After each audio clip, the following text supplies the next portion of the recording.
All right, guys, we're going to be riding to the practice session. I'm going to be riding the Roadmaster. Ruben's going to ride the 22 CVO Road Glide. Beautiful day here in California. Ruben is stripping. I don't know what's going on. Got Nick over here. Nick's going to drive the truck with the trailer and leave us with the trailer and take the truck. So a little bit of different things going on today, starting at noon instead of at 9, which, you know, is a blessing. But check out the Roadmaster, guys. He's got an adjustable windshield. I brought 2 helmets. I brought a full helmet because at first I thought I was riding this CVO. But that windshield on the CVO is just for looks. That's all that's going to do. Actually, it's a little bit higher. All right. All right, let's do it.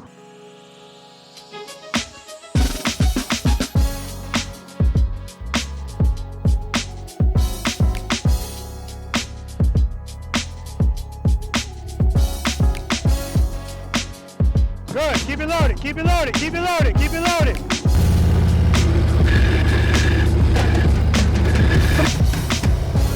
Very nice. I'm looking at the camera.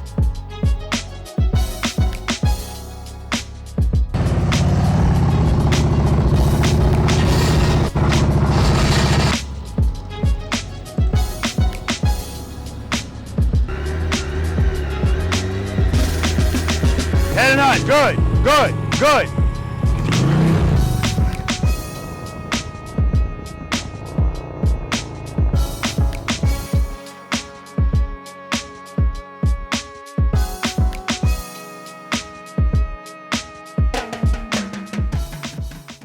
Preloaders, V.I.Preloaders, welcome back to the channel, guys. Always a pleasure to have you guys here with me, and you know this by now, or at least you should. For those of you that have never been here before, where the hell have you been? Guys, you're in for a treat. Welcome to you as well. My name's Robert. I'm a retired NYPD Highway Patrol Motorcycle Lieutenant, and the name of this wonderful channel is Be the Boss of Your Motorcycle.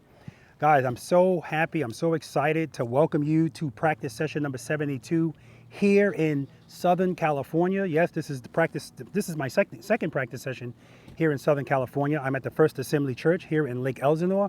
And before I go any further, yes, I want to give a huge shout out again to Pastor Fred for allowing us to use the church parking lot as well as the facility, you know, to go to the bathroom and stuff like that. That stuff's huge. It's so important. So first and foremost, have to thank him. Have to thank my Southern California ambassadors, Ruben and Gigi.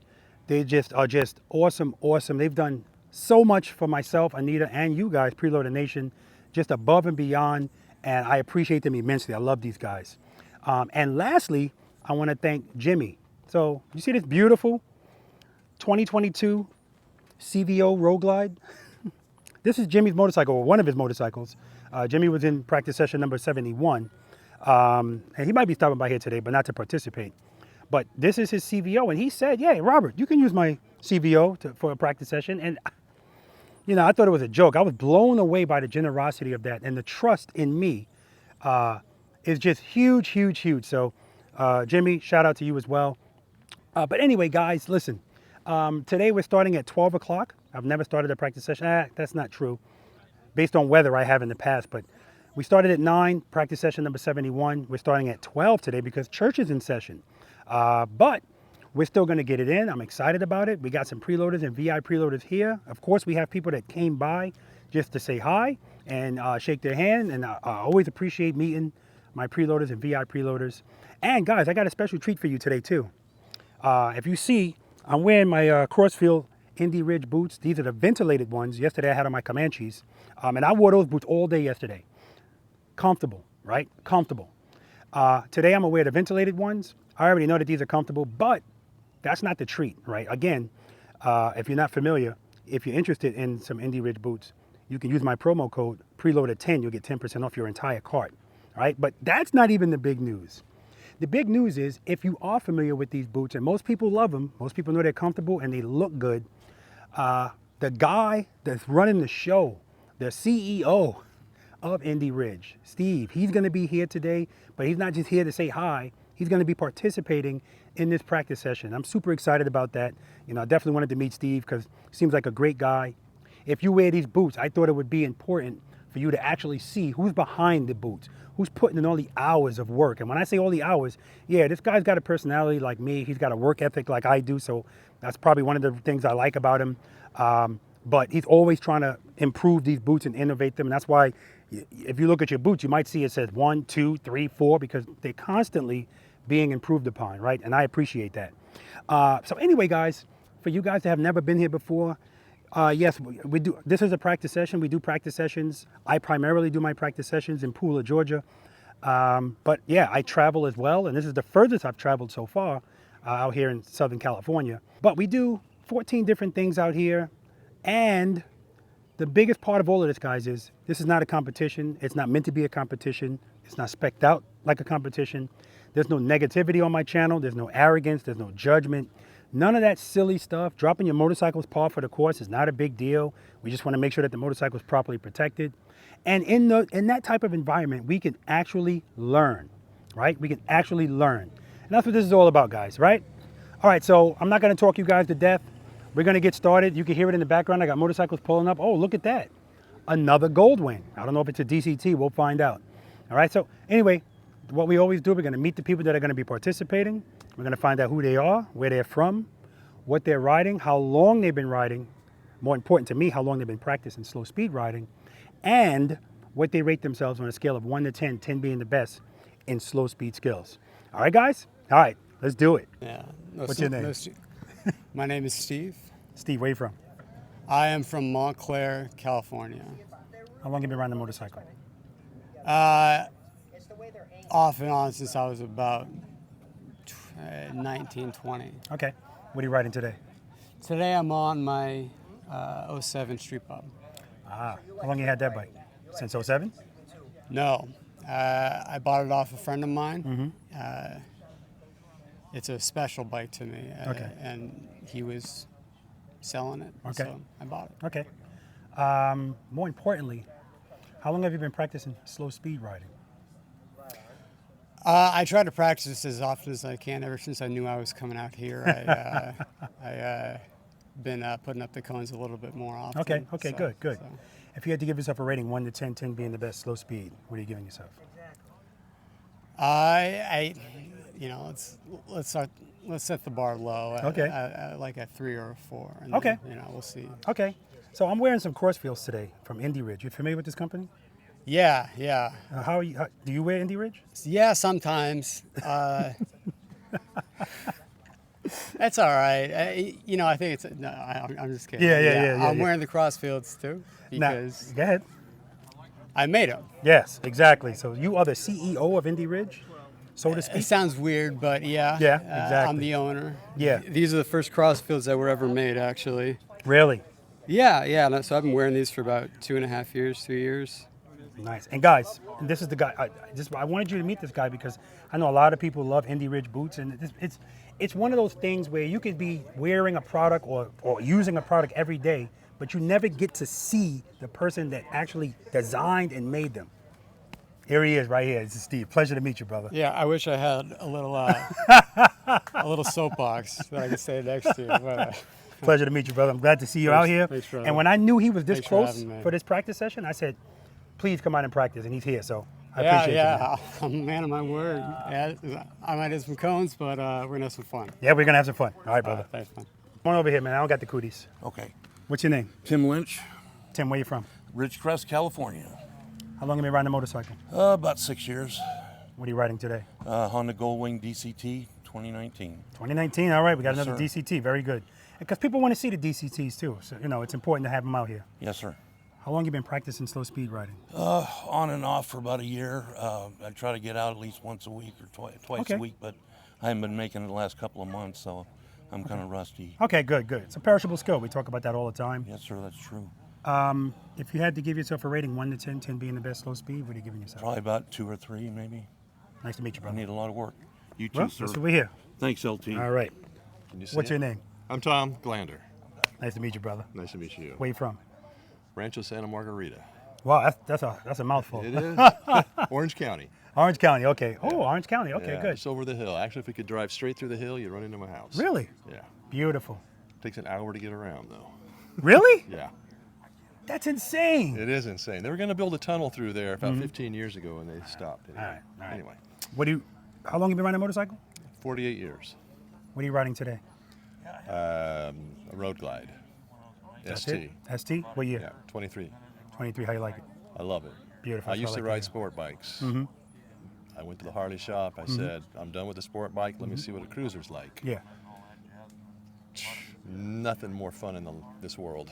Absolutely. Absolutely. How often do you practice slow speed riding? Pretty much every day. Okay. Beautiful. Beautiful. And if you had to give yourself a rating, 1 to 10, 10 being the best, what would you give yourself? Slow speed. Probably 8. 8. Beautiful. You're right up there with me, brother. All right. Appreciate you. Maybe I'm only a 5. No. We'll see. We'll see. What's your name? Mike, Where you from, Mike? Orange County, California. Oh, good. Orange County as well. How long have you been riding a motorcycle?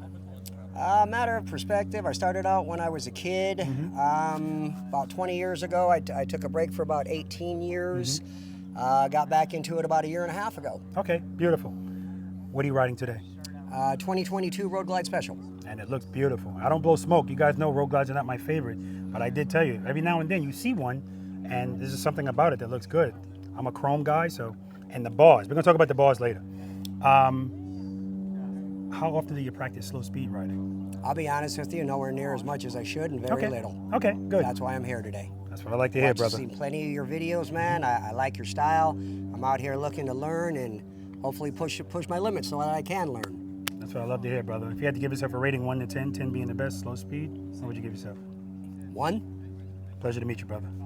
I'm honest about it. That's right, brother. What's your name? Carol White, Carol, where you from? Long Beach, California, Okay. How long have you been riding a motorcycle? since 2006. Beautiful. What are you riding today? Ultra Classic, What year? 2021. 21. That's that pretty one too, that green one with the number 1 on the it's got- fairing. Yeah, nice. Yeah, it's got called the Snake Bin. Very nice, very nice. Okay, how often do you practice slow speed riding? About every day, cause I'm always cutting traffic on work, whatever. Gotcha. If you had to give yourself a rating 1 to 10, 10 being the best slow speed, what would you give yourself? 5. 5. Yeah, Pleasure to meet you, brother. same here.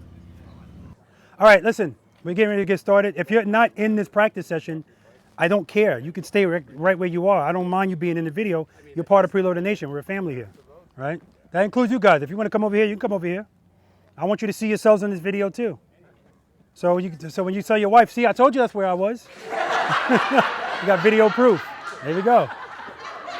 There we go. Well, then you don't need the video. She's here. And the dog. There we go. Hi, dear. All right, guys. Welcome to practice session number. Welcome to practice session number 72, baby. 72.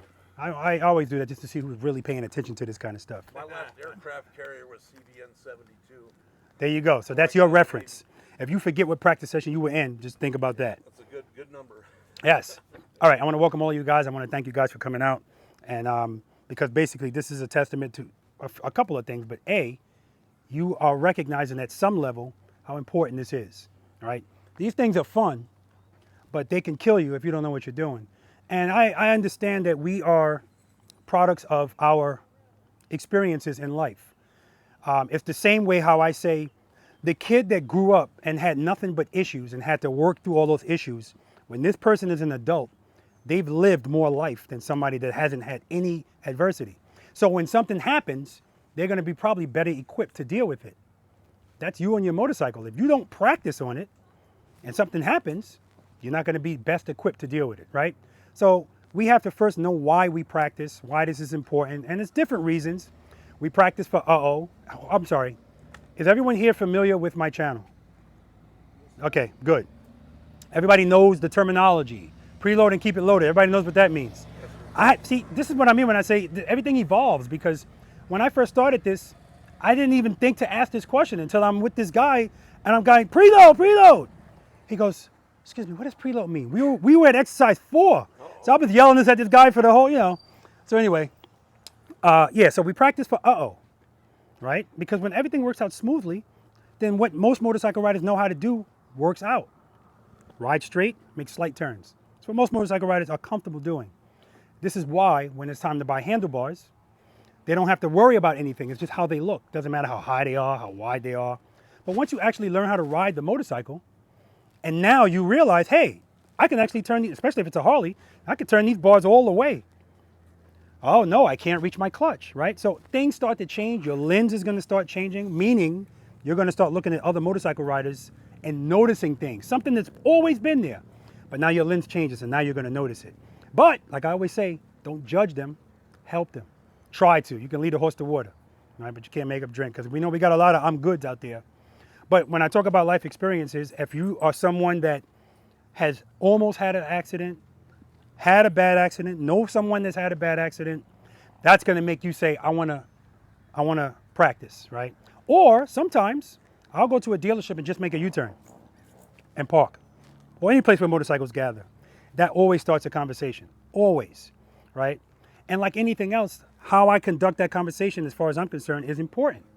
If I go up there and I start talking a certain kind of way and I'm coming off a certain kind of way, nobody's gonna gravitate toward it. But if I let them know how simplistic this is, well, first I let them know what I did was excessive, because I'll always do something tight. I'm trying to get attention. And then we can start that conversation, and the next thing you know, we got new preloaders. The more people that we can get into this, the better. Because as it stands right now, if you do a group ride with this lens, with the knowledge that we have, oh my God, it's one of the scariest things in the world and frustrating, right? So when I ride with my friends, I already know, they already know what's gonna happen. They know if I'm coming up to a light, I'm not gonna rush up to it. I'm gonna do exercise number 2, slow ride. They know that already, so they're ready. But if we need to make a U-turn, nothing crazy, I know they can do it. So that's a joyful ride. But when you're riding with people that don't know how to ride, it's frustrating, right? So that's why I say help them, right? And sometimes just people will see their inadequacies just by watching you ride, especially if you've been riding 2 years. I've had people come out here that have been riding for months, but because they were watching the videos and they were practicing, they're way better than somebody that's been riding for decades. We could be doing something wrong for a long time, right? Sometimes we're lucky enough where it'll never check us. Nothing will ever happen to show us that we are doing something wrong. And so I want you guys to know it's not always about right or wrong. Sometimes it's about a better way of doing things, right? So if you're doing something that works for you, I'm not gonna tell you stop doing it unless it's something that I foresee could be an issue, depending on the situation, all right? All right. Does anyone have an issue being on YouTube? Beautiful. Always have to ask. We're gonna be doing 14 different things out here today, right? But the beauty about this, is anybody nervous? Yes. Yes, okay. Okay, you already told me. Okay, good. It's in a good way. Yeah, I don't even know what that means. We can talk about it in private. But the good thing is, that's normal. It's normal for you to be nervous. Have any of you practiced with me before? No. The first day of a new job, you're gonna be nervous because it's something new. So don't worry about that, right? This is a judgment-free zone. You guys all know that. This is an each one, teach one environment. So if you know something, if you think something can help somebody, including me, please share it, okay? I don't know everything, and I will never claim to know everything. That judgment-free zone, there's no reason for you guys to be, well, I can't say that. I said I'm gonna stop saying that. It's ridiculous for me to tell you not to be nervous because it's an emotion and you can't just turn it off, right? But just understand that there's no pressure here. This is not pass, fail. This is not a competition, none of that. And you only have to do what you feel comfortable doing, period. With that being said, I do want you to step outside your comfort zone a little bit. So for instance, sometimes I see something in you that you don't. So I might ask you to do something that you might be hesitant to do, and I'll say, trust me, all right? Trust me, okay? All right. We're gonna start off with something that I want you guys to do all day today. Now, I'm accustomed at this stage of the game to asking for stuff and not getting it, right? So I expect when I say turn your head and your eyes, I expect you not to do it. I expect you not to put your foot down, but you're gonna do it. So if you put your foot down in lieu of the motorcycle falling, that's a 10 push-up penalty, right? Steve said he's gonna do it for you. He looks like he's in good shape, right? Don't worry about it, somebody will do it for you. I'll do it. Sometimes the Preloader Nation, somebody will email me a video of them doing it, saying this is for that session. So did I. If you touch that front brake and grab it during a slow speed maneuver, 10 push-up penalty, right? And the push-up penalty, I call it a penalty, but it's not really a penalty, but it's a learning tool. I'm trying to get you to stop doing something that you have probably been doing forever, right? So we're fighting against, oh, these are some steep hills. Bad habits, instincts. So if I push Tom in his back, I don't have to send Tom to a training class to teach him to put his hands out. It's an instinct, right? or reaction, whatever the hell you want to call it. When you're on your motorcycle, if you feel your motorcycle falling, I don't have to teach you to put your foot out because it's an instinct or a reaction. But what I do have to teach you is not to do that. I need to teach you to open up your hand. But we're going to get to that right now. It's 5 steps that I want you guys to follow all day today before you move your motorcycle. And no, starting the motorcycle is not one of them. Mike, what's always step number 1, Mike? I don't know. Okay, what's always step number 1? Loaded and keep it loaded? Make sure you're in first gear. Yes. Make sure the motorcycle's in first gear. Whether you have a nice pretty indicator letting you know that or not, you might not always be riding that motorcycle. Make sure it's in first gear. Nice and easy. Step number 2. Clutch in. Cover the rear brake. Yes, what's your name? Andre. All right, Andre, thank you. Yes, cover the rear brake. Now, yesterday when we were doing the practice session, people were showing me that they were going to screw you, Rob. I'm not going to follow these first 5 steps. I will let you know that when people don't follow these first 5 steps, that's when they run into problems. We cover the rear brake because today, I'm sorry, I almost forgot to say, maybe not here because I don't want you guys to lose them, but right here where the dirt is. Take your egos and just put them right there. You can pick them up when we're leaving today. Because I don't want you to be, because I don't want you to lose them, so don't put them in the high grass. But I say that for a number of reasons. One, we got to get rid of that macho stuff. You know, we're here to learn. Nobody's going to judge you. But secondly, I'm going to call you guys ballet dancers today, right? Because that's how we need to move on a motorcycle. Grace, fluidity, nice. Everything we do is nice and easy. The issue is when we feel, that's what we do. If your motorcycle's going 50 miles per hour and the person on the back of it goes like this, no big deal. Because the bike, it's power going to that rear wheel. The bike is, but if you're going 8 miles an hour and they do that, whoa! So everything we do today has to be subtle. We're only dealing with a throttle, clutch, rear brake. We just have to be subtle with everything we do, right? The motorcycle is on 2 wheels still, all right?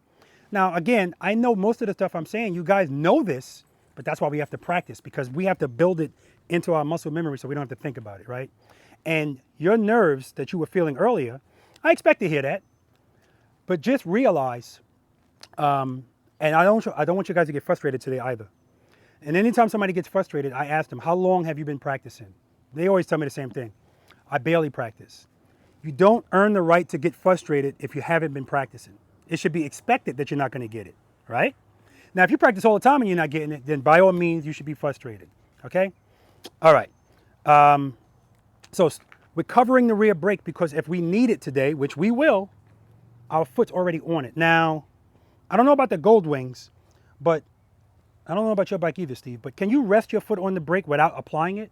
Yes. I think so. I Yeah. had them adjust it for me on my last trip at Okay. a dealership. I think it's, Okay, cool. but it feels like it's sticking up a little. So I don't. So yesterday, I definitely knew that somebody was misunderstanding that because every time I looked at his foot, he had his foot hovering over the brake. I don't want you to do that. We're not trying to do a calf workout. Well, it's actually the front of your calf. We're not trying to do that. That can get old real quick. Rest your foot on it. Trust me, you're not applying it. But when you need it, you're going to be able to apply gentle pressure to it because that's all we're going to need today is gentle pressure. If your bike's doing this, because your foot's doing this, that's not what we want today. Nice and easy. Okay, we're going to get to that when we start talking about the short starts and stops. Step number 3, you said it earlier. You said it earlier. Load it and keep it loaded? Yes, preload your throttle and keep it loaded. Now, this is the biggest thing, the keep it loaded. I got to change the, preload's big on my merchandise, but and keep it loaded smaller. I'm gonna have to reverse that because and keep it loaded is the most important thing. And what I'm finding the most is people will preload, although some people are acting like their RPMs, they get paying for them because they don't want to give it to me. I'll say, please give me some more. There's a little bit more for you, Rob. Give me some more. Like I want to hear it, but I want you to hear it. And I do know that when we're out here and you're concentrating, it's like a Charlie Brown show. Wah, wah, wah, wah, wah, wah. It could be as loud as hell, but you don't hear it, right? So today, I want you to hear it. I want you to concentrate on it. I want you to, it's your lifeline. It's what's keeping your bike up, that and the clutch, right? We're gonna get to the clutch. So preload your throttle and keep it loaded. And what I find is when we get to step number 4, which is slowly release the clutch into the friction zone, as soon as they start doing that, they forget about this. And I hear it going down, right? And this is when it's most important because now we're getting ready to move. So that's when A will stall, or worse, if we're in a turn, we'll drop. And I say worse, it's not a big deal. If it drops, we pick the bike up. We identify and retry. I'm always going to ask you if your bike dropped. Do you know why it dropped? Sometimes people go, I have no idea. And I need honesty out here, guys. Nobody like Mike, he said, I'm a 1. I'm being honest. The number's for you guys. That's why I ask you to judge yourself with a number. It's only for you. Because it's very humbling out here, right? If you've never really practiced, you might be higher in your mind than you actually are. So at the end of the day, I'm going to ask you again. Sometimes the number stays the same. Sometimes it goes up. Sometimes it goes down. I don't gripe about your number unless it's if you sandbag. I'm gonna say you're sandbagging. You know, if you're clearly a 7 and you're saying you're a 3. Actually, if you notice, I walk off the frame. Like I don't even want to be in the same frame when they give me that bullshit answer. Okay. Oh, I thought it was your kids. Oh, okay. All right. So yeah, step number 4, slowly release the clutch into the friction zone. Now remember, guys, if we're already preloaded, if we slowly release the clutch, the motorcycle is gonna slowly move.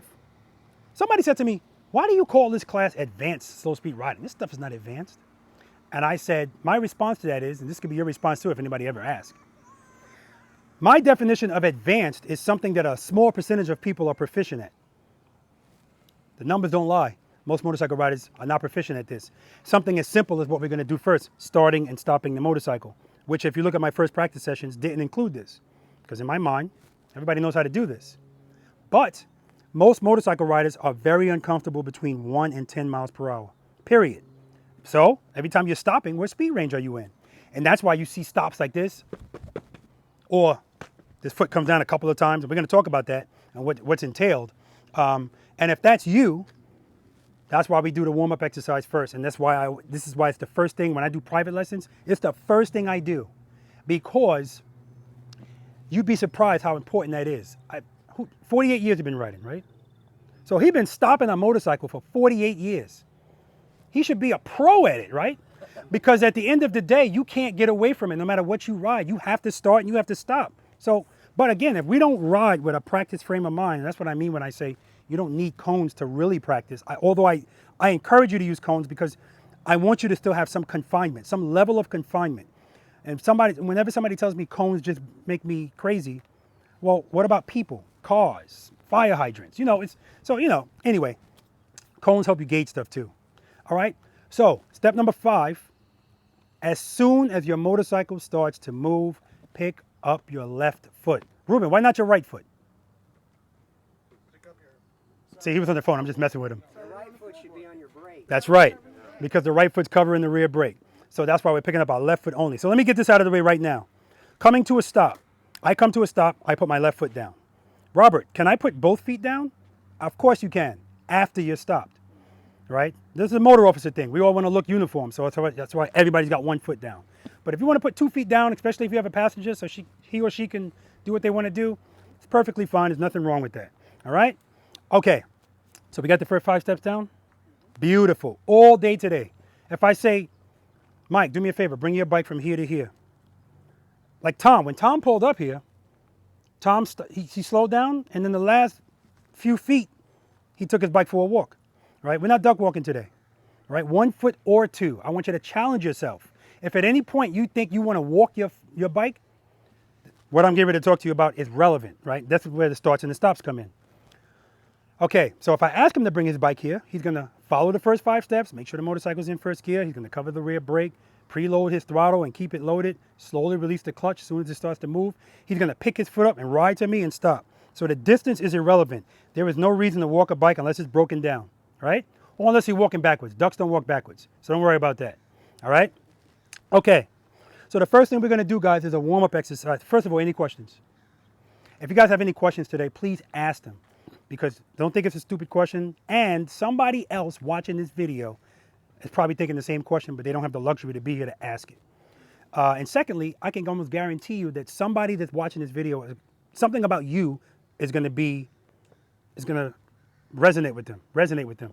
So that's why it's important to do these practice sessions with people of all skill levels, right? Because if everybody was out here doing tight U-turns, people will check out on that quick because it doesn't appeal to them because it's not them, right? 98% of people is not them, all right? And I say 98% loosely. I think it's higher. I think it's like 99. All right, so we're going to do short starts and stops over there at those cones. Those cones are 15 feet apart. The distance doesn't have to be exact, but I don't want it to be a lot of space because motorcycle riders deal with that uncomfortable feeling of 1 to 10 miles per hour in 2 ways. Either they walk the bike or they introduced speed. So I don't want speed from you guys today. I just want power to the rear wheel. Do we all understand what keeps the motorcycle up at slow speeds? Not momentum.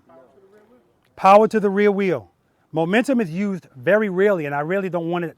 The only place I'll accept a little bit of momentum out here is the single serpentine, a tiny bit in the U-turn, but for the most part, I want the friction zone pulling you guys through. You should feel a motorcycle pulling you through an exercise. I don't want you to get to the U-turn and try to swoop through it.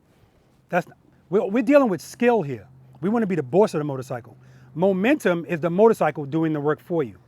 So power to the rear wheel is what keeps the motorcycle up. It's the way it's designed. It's a gyroscopic machine. It wants to stand up and go straight with power. We all understand that. Beautiful. Okay, so if we all understand that, if you ever feel the motorcycle falling or doing something you really don't want it to do as far as falling, what's the answer? Give it throttle. Power to the rear wheel? Provide sufficient power to the rear wheel. Absolutely. Because power to the rear wheel, and this is why, you know, riding a motorcycle at slow speeds is it's a finesse type of thing, right? It's a feel thing, right? So part of being the boss is knowing what to do, when to do it, and how to do it based on what you feel, and also what's going on around you, right? That's another reason why we practice, because we practice to give us options. And if you don't practice, squeeze and hope for the best is your only option. And this is why the guy that was pulling out, one of my practice sessions, he's pulling out of the gas station, and he said there was another car coming, and he looked and saw the car, and he used that phrase I hate to hear, I had to lay her down. Because in his mind, he did, because there was no other option. Whereas if I saw that, well, first of all, I already knew he's not using his head and his eyes, because he would have saw that car way before he committed to the turn. But we'll get to that, about committing before you blah, blah, blah, blah, blah, blah, blah. All right. So short starts and stops. We know power, sufficient power. Because when I was talking about a feel thing, as soon as I feel something, I correct it. As soon as I feel it. So that way, it's not so much of a movement that I need to make. Now, if I let it go down further, I'm going to have to open my hand up more. I may even have to throttle more. Usually I don't, because what's step number 3? So I'm keeping it loaded already. The power's already there. So because the power's there, that's why I want you guys to listen to it. It gives you comfort knowing it's there, because I hear it. All I have to do is provide it. So you could be at 8,000 RPMs, but if your clutch is pulled in, it's pointless, right? So that's why I say sufficient power. If you feel the bike falling, and you open up your hand, and you still feel it falling, you need to open up your hand some more. It's not sufficient power. This all depends on how much you're leaning. Like I said, if you catch it right away, that might be enough, right? So anyway, that's why a lot of times when people ask me questions with specificity, I always say the answer is it depends. It's always going to depend on what's going on, right? Right, Robert, do you use your rear brake more or your clutch more? It depends, all right? Again, because I have more options, because I practice, all right? All right. I want you guys to be easy on your rear brake today. I told you, very subtle, very easy. Are you going to burn your clutch out if you ride in the friction zone? I hear this all the time, and people put it in the comment section. They don't know what the hell they're talking about. Your motorcycle has a wet clutch. It's designed to be ridden in the friction zone. With that being said, though, we have to do everything in moderation, right? So if your rear brake and your throttle and your clutch, they work in harmony together. Don't make them fight, all right? If you use too much rear brake, you're making them fight. That's when you're going to run into clutch problems. But we're going to take breaks and everything, so your motorcycle, the clutch plates, they'll all have time to cool off, but they're bathed in oil, so don't worry about it, right? Don't worry about it. All right, short starts and stops. You're going to follow the first 5 steps. You're going to go from cone to cone, and guys, when you get to the cone, I don't want you to let your front wheel pass the cone. All right, this is about being aware of where your motorcycle is too. We're doing a few things here, all right? When you start your motorcycle, I want you to start nice and easy. And when you stop, this is how your foot should be coming down. This is the goal.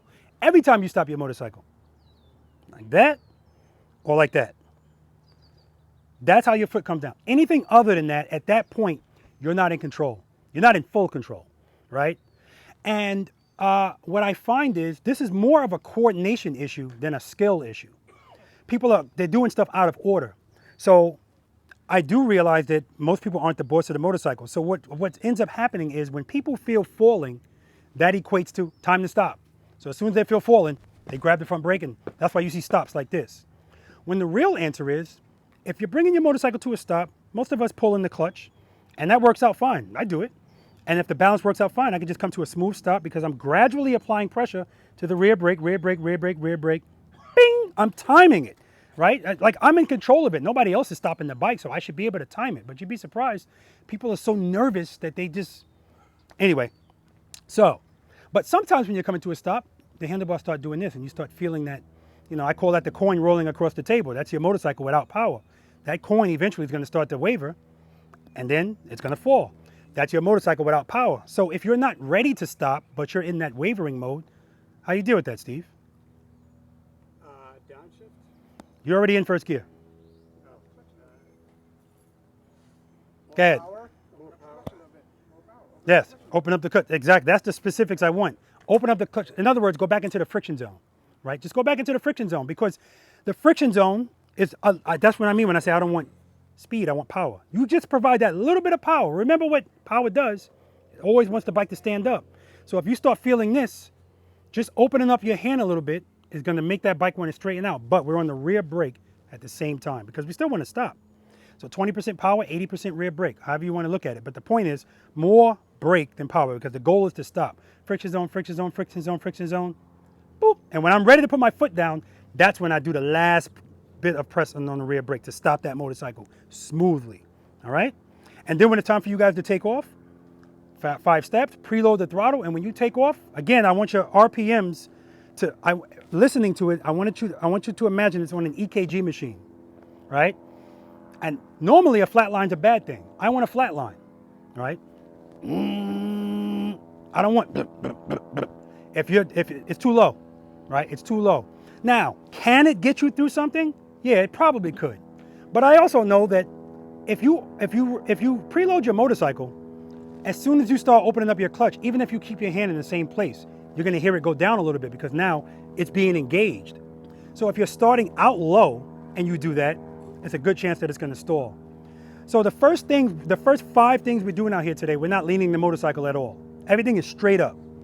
So if we're gonna have any issues with stalling or anything like that, let's take care of it while we're not even leaning, because if you do it straight, you're gonna do it when we start turning. And that's when it's a problem, right? All right? And that means you're gonna do it out there in the street too. Whatever you do here, you're gonna do out there. So that's why we wanna take care of everything here. You wanna drop it here. Don't drop it out there. And what it's gonna do by you dropping it here and knowing why you dropped it is when you get out there, you're gonna have a little bit more confidence. Confidence is the opposite of fear, right? That's why all that worry, that's because your confidence is low. And when we leave here today, although we're on church grounds, this ain't, you know, the miracles are not expected here, right? So the purpose today is just to figure out what you need working, right? And if you leave here, maybe with the physical stuff, you probably couldn't get it. But if you have a better understanding of what needs to be done, then that's progress. So all we want is progress, even if it's small increments. Any questions? All right, you guys ready? Yep. All right, guys, warm-up exercise. Head and eye straight ahead. Reload. Rear brake, rear brake, rear brake. Friction zone, friction zone, friction zone.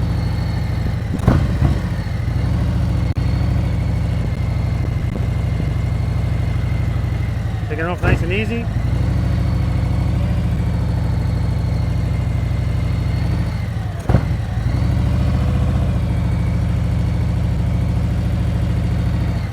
That's it. All right, guys. Head and eyes straight ahead the whole time. Let's do it. All right, we got Ruben going first. Try to remember everybody's name today. Good. This is Ruben's first time practicing. Tom is duck walking. Hold on. Tom, you're duck walking. Remember, every time you move that bike, let the bike move. Remember, every time you move that bike forward, I want your feet on the footboards, okay? First 5 steps. All right. I want to correct that right away because that's what I mean. Even the short distances, that's the whole purpose of this exercise right here. Slower, Ruben, and you pass the cone. Slower. Good. Easy on that rear brake. Reload.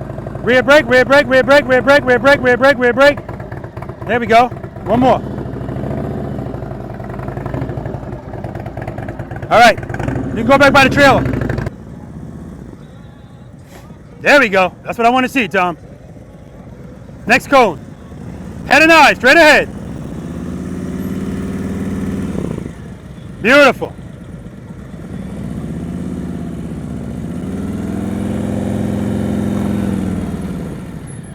Beautiful. That's a 10 push-up penalty, front brake.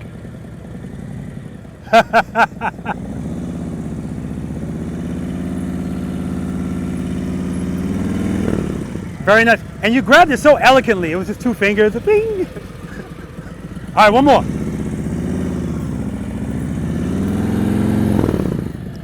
All right, give me another one. Take off a little smoother. Preload, preload. All right, good job. Go by the trailer. All right, we got Joshua here. We didn't get a chance to interview him because he was tardy for the party. Good. But he was in practice session number 71 also, which was yesterday. One more.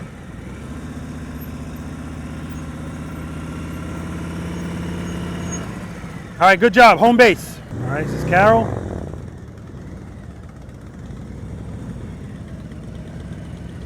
All right, that's 10 push-ups, front brake. All right, make sure, follow the first 5 steps, okay? First gear, cover the rear brake. Cover the rear brake, put your foot on it. There we go. You don't have to apply pressure to it, you can just rest your foot. Preload, preload. Head and eyes, straight ahead. Rear brake, rear brake, rear brake, stop, stop, stop. All right, all right, all right. Go ahead, back it up. It's okay, you can put your toes on it. There you go, that's good. So listen, preload your throttle, slowly release the clutch. When the bike starts to move, there we go, rear brake only. Get that foot up, get that foot up. So remember, like right there when you went to stop, your foot went like this. We're covering it so that you can just apply rear pressure nice and easy. As a matter of fact, when you start moving, I want you to already be applying a little bit of pressure, all right? Drag the rear brake, just drag it. Head and eyes, straight ahead. Preload your throttle, keep it loaded, rear brake, rear brake, rear brake, rear brake. So right, you're just uncomfortable going very slow. That's what's going on. That's why we practice. Trust and believe, man, all you need is power, that's gonna keep it up. Good, get that foot up, get that foot up, open the clutch. Rear brake, rear brake.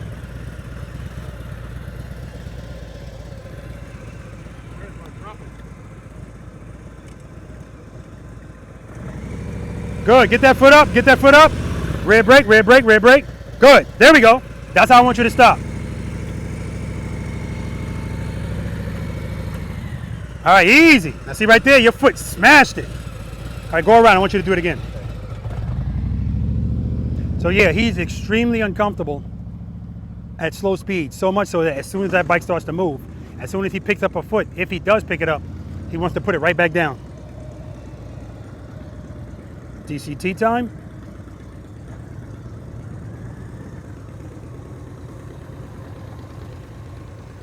All right, easy on that rear brake. Yep, I know. Keep your head and your eyes straight ahead. As soon as you start, I want light pressure on the rear brake. Very light pressure. And as you're gonna stop, gradually more, nice and easy. Good, do that again. Reload, nice and easy. Let's try to give it less throttle so you don't jump forward. Good, good, good, good, good, good. Rear brake, rear brake, rear brake, rear brake. Good, good, that's fine, that's a balance thing. One more time. Rear brake, rear brake, rear brake, rear brake, rear brake, rear brake. Outstanding. Go to home base. Go to the trailer. Good job.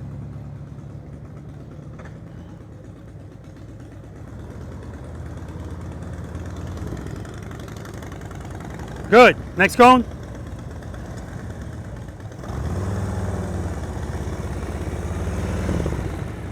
Very good. Start out a little slower.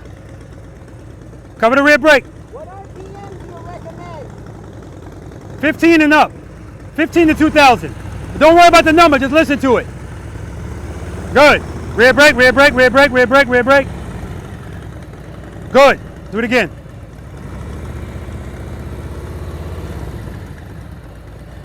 It's okay. 10 push-up penalty, front brake.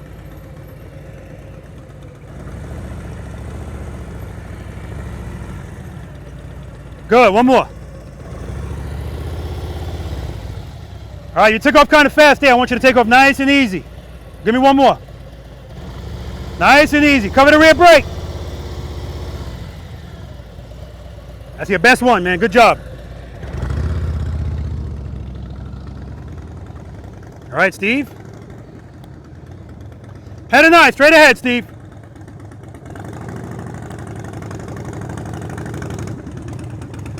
Nice. See, he's got a longer rake on this motorcycle. Nice.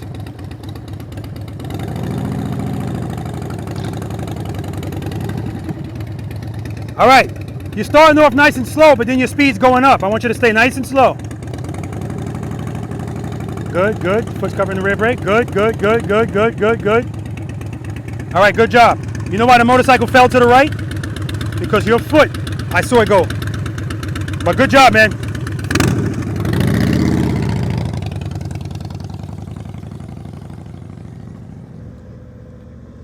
See, get that foot up.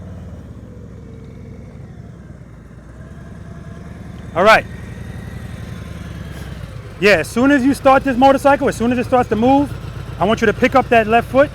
Trust and believe. As long as you got power, if you feel falling, open up your clutch a little bit more, but use the rear brake at the same time. All right, forget about the cones. Just ride with me. Just ride slow with me. Slow down, rear brake, rear brake, rear brake, rear brake. Good, nice stop. Do that again. Drag the rear brake, drag it, drag it, drag it, drag it, drag it, drag it. All right, good. Now when you know you're ready to put that other foot down, that's when you apply more pressure to the rear brake. It's a timing thing, coordination. Preload, head and eye straight ahead. Good, good. Rear brake, rear brake, rear brake, rear brake, rear brake, rear brake. All right.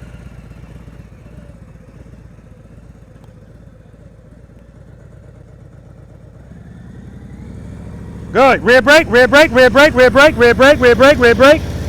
There we go. Nice gradual pressure on the rear brake. Do that again. Rear brake, rear brake, rear brake, rear brake. Much better. All right, you can head over.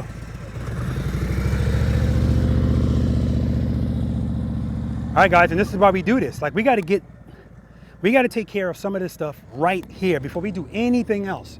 Front brake grabs, putting feet down, head and eyes not looking in the right direction. You should be looking straight at this camera. That's what we tackle right out the gate, guys, right off the bat. I can't think of any more cliches. All right, let's talk about it. All of the exercises out here build on one another. That's number one. But number two, that first thing that we did is vital to you being confident and proficient on your motorcycle at slow speeds. Where's Carol? Oh, yeah. So, right, Carol, the first time he went through, as soon as he picks up his foot, he wants to put a foot down. He's not comfortable at all 1 to 10 miles per hour, right? And that's most motorcycle riders. But the next time he came around, I hope you felt it, because I already see it happening, right? And at one point, I'm always looking at your foot on the brake. His foot went like this, right? And part of the reason is because he had his foot off of it. Cover it. Now, Tom, when you were when you were covering your rear brake, you weren't, actually, you were hovering over it. You had your foot hovering over it. You could rest your foot on it. Because I can guarantee you, if you try to hover your foot over the brake, this is going to be a short day for you, man. This is going to start cramping up. Yeah. Just let it rest on it. It's fine, because it's not applying it, especially on this bike. It's just not. But in an exercise like that, because I'm having you travel such a short distance, it's probably best that you drag it anyway. Let me give you an analogy. If you're in the car with an automatic transmission and you're in traffic, stop and go traffic, when it's time for that car to move, time for you to move the car, you don't even need the gas because you're going such a short distance, right? So you just lift your foot off the brake. The more you lift your foot, the faster the car is going to go, right? So if we relate that to the motorcycle, the automatic transmission is your preload. So the power is already there. Slowly releasing the clutch, the motorcycle is going to start to move. Now, in reference to the brake, if you start on the brake already, light pressure, the motorcycle is going to creep. Now, a lot of the times when people feel that creep, and this is what you were dealing with, Carol, it's like, oh crap, put the foot down. When really all Carol had to do was just let his foot off the brake a little bit or open the clutch a little bit. I'm trying to eliminate stuff that you have to do, so just worry about the rear brake. If you're in the friction zone already, just stay there. and let the rear brake, especially in a distance that's short, just let the rear brake control your speed. And that way it gives you a little bit more, I can't say control, but I think it'll help you feel a little bit better because you don't have to worry about your hands, just your feet.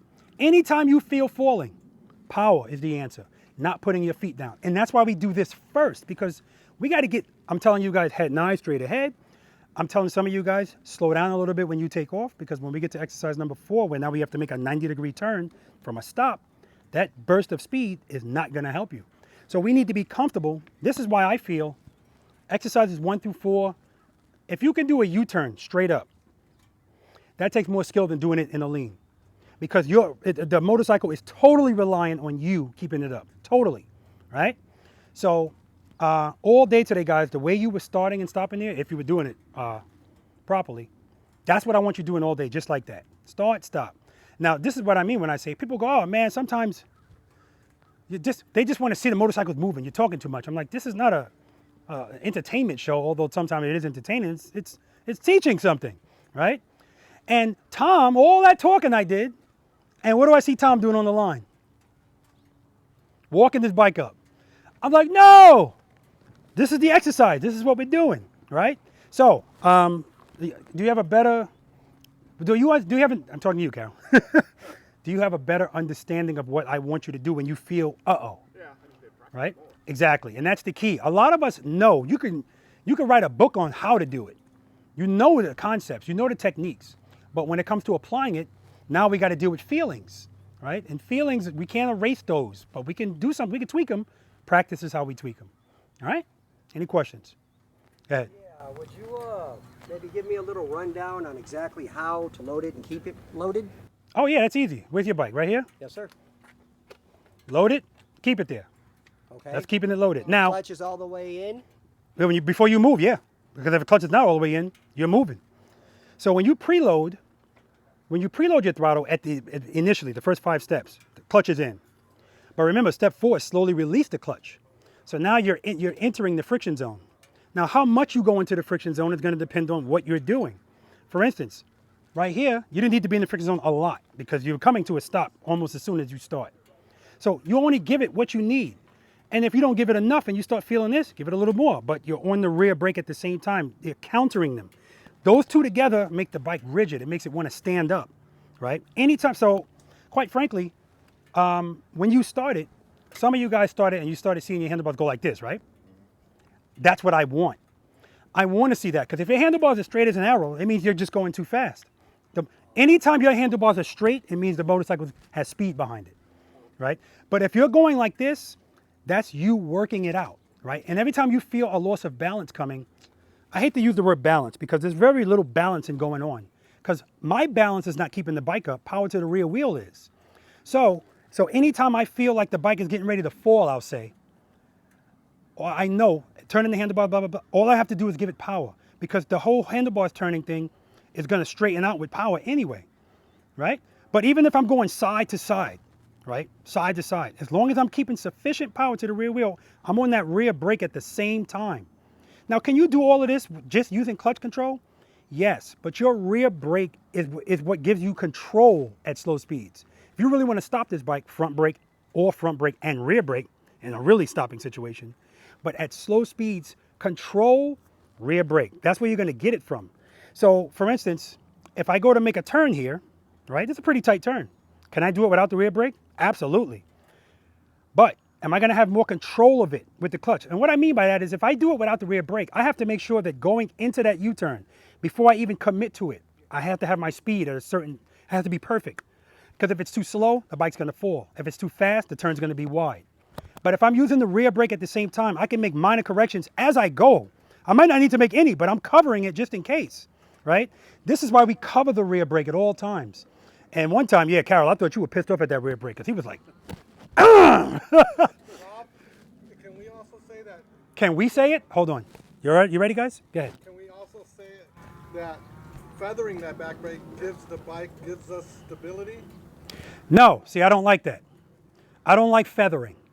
Because feathering, yeah, that's dragging. That's why I say drag the rear brake. The same way you do in your car in traffic. You drag it.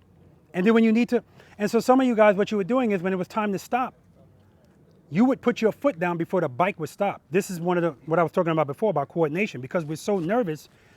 The same brain's controlling two things, right? So we should know, don't put this foot down until this bike is stopped by this foot, right? So that's why if we could use my voice as a gauge, like I was saying to Carol, brake, brake, brake, brake, brake, and he just broke. And that's not what I meant.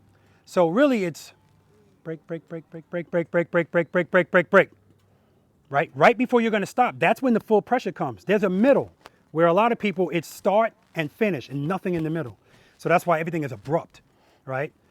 You know when the bike's going to stop. It's not a surprise. This is not a gotcha. I told you, stop at that cone. So if you know that, right from the start, slowly release the clutch. As soon as you release the clutch, you're on the rear brake, rear brake, rear brake, rear brake, brake. More pressure, more pressure, more pressure. The more you're going to give as much pressure as you need to stop it when you want it to stop, because you're the boss. Pressure, pressure, pressure, pressure. Bing. Now sometimes it happened to, where's my Navy guy? Oh.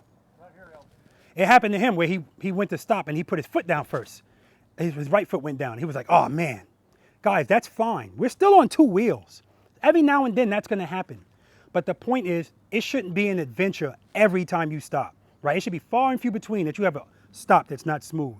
Now, some of you guys are going to be doing push-ups. They already owe them to me, right? And I usually, yeah, I know. And I usually get the majority of my push-ups from that exercise. Because again, this is the warm-up. We got to get all the kinks out, right? But there'll be more to come, all right? Now, if your bike's getting ready to fall to the right, so you need to put your right foot down and you grab the front brake, I'm not counting that. I use common sense standards.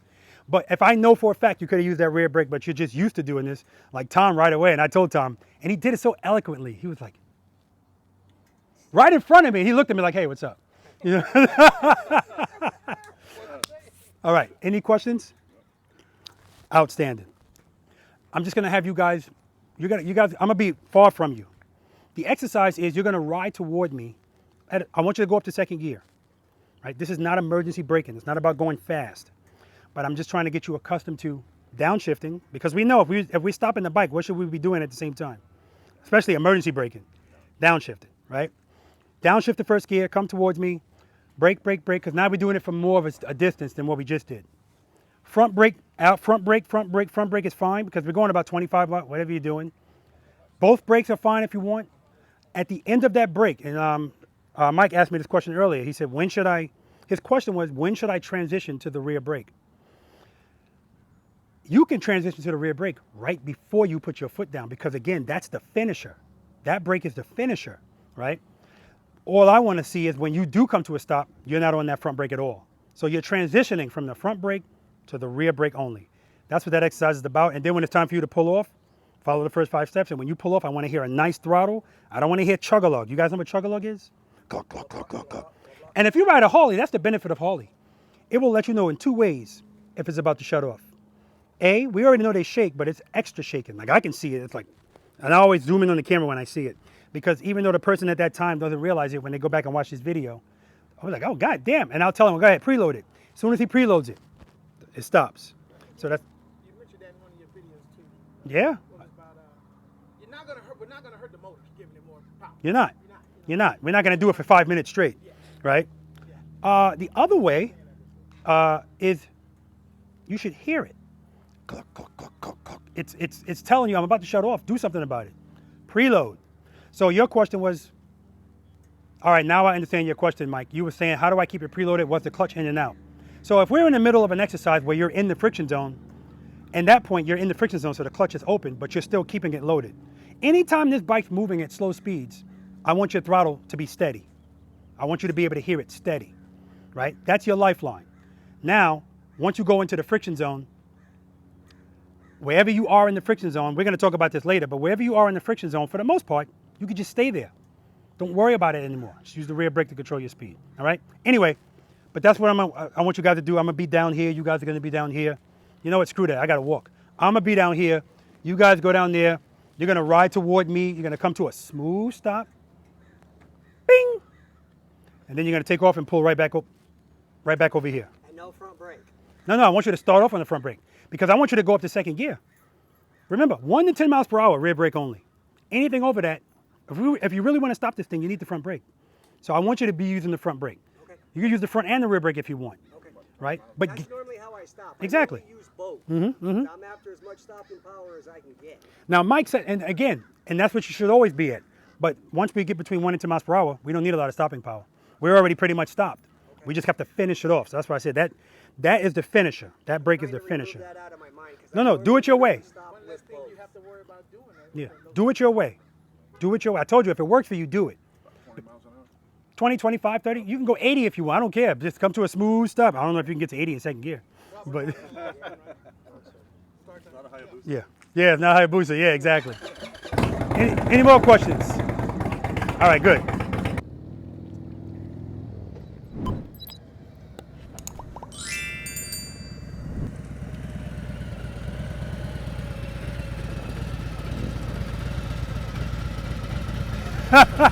All right, you can park at the staging area.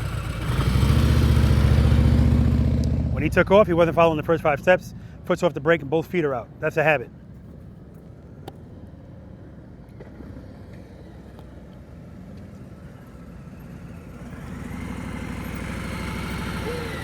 Beautiful.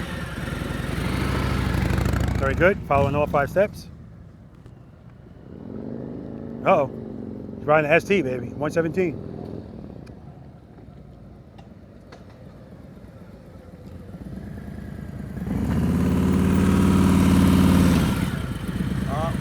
Add push-ups. No, not for that, because again, it was coming this way. So, but what I did like is, right at the end of that, I heard your RPMs go up. Yeah, I remembered you got to keep that Don't leave me hanging there. in the range. Good job, man. Reload. Good, good. There we go.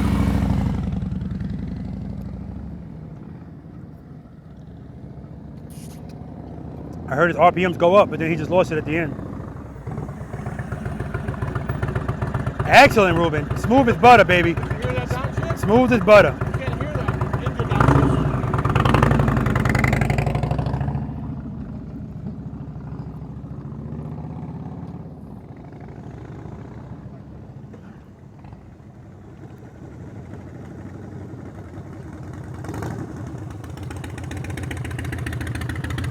Like butter, baby.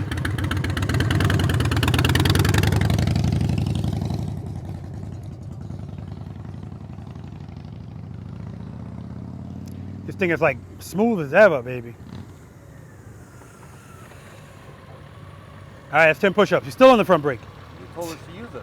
Not at the end. I said the purpose is the air. Transition. Can I go Try it again. try it Yeah, do it again. Just rear brake. Only at the end. Only at the end. Not that that's a big deal. You know what? I'm gonna leave the camera on for your question. Rear brake only. How's that? When did you come off of the rear brake? I mean, when did you come off the front brake? Oh, I didn't use it at all. No, that's not the exercise. If you really want this bike to stop, it's front brake. Oh, But I want you to transition. Right before the stop, get off the front brake, rear brake only. Oh, okay. Do it again. Oh, okay. Yep. So use the front. Use brake. the front brake. When you get down to When I like come to 10, 9, stop- 8 miles an hour, Oh, transition. yes, sir. All right. And the reason we do that, guys, is the front brake is a lot of stopping power. So, and I'm not looking for a dive at the end of your stop. I'm not looking for a lot of front suspension compression. I want it to be smooth. So if you want to ensure that it's smooth without having to concentrate so much on being delicate with that front brake, rear brake only at the end. And a lot of people get this mixed up, you know, and that's why we got to go over it.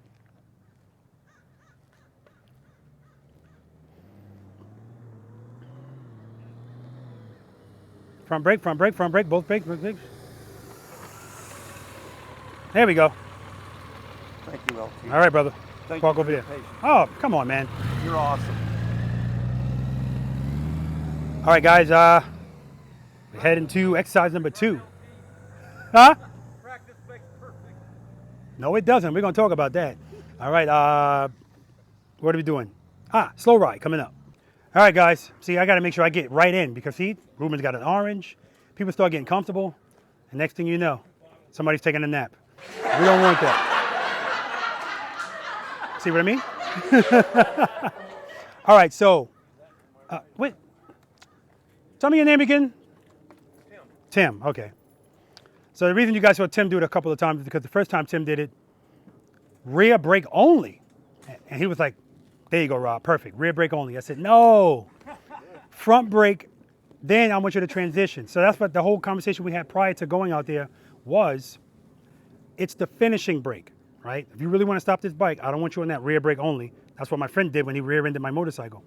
Front brake, front brake, front brake, front brake, front brake, and right before you're going to stop, off the front brake, rear brake only, because remember, the front brake is a lot of stopping power, right? And when Tim did come to a stop, he came to a stop and his bike went like this. I don't want that.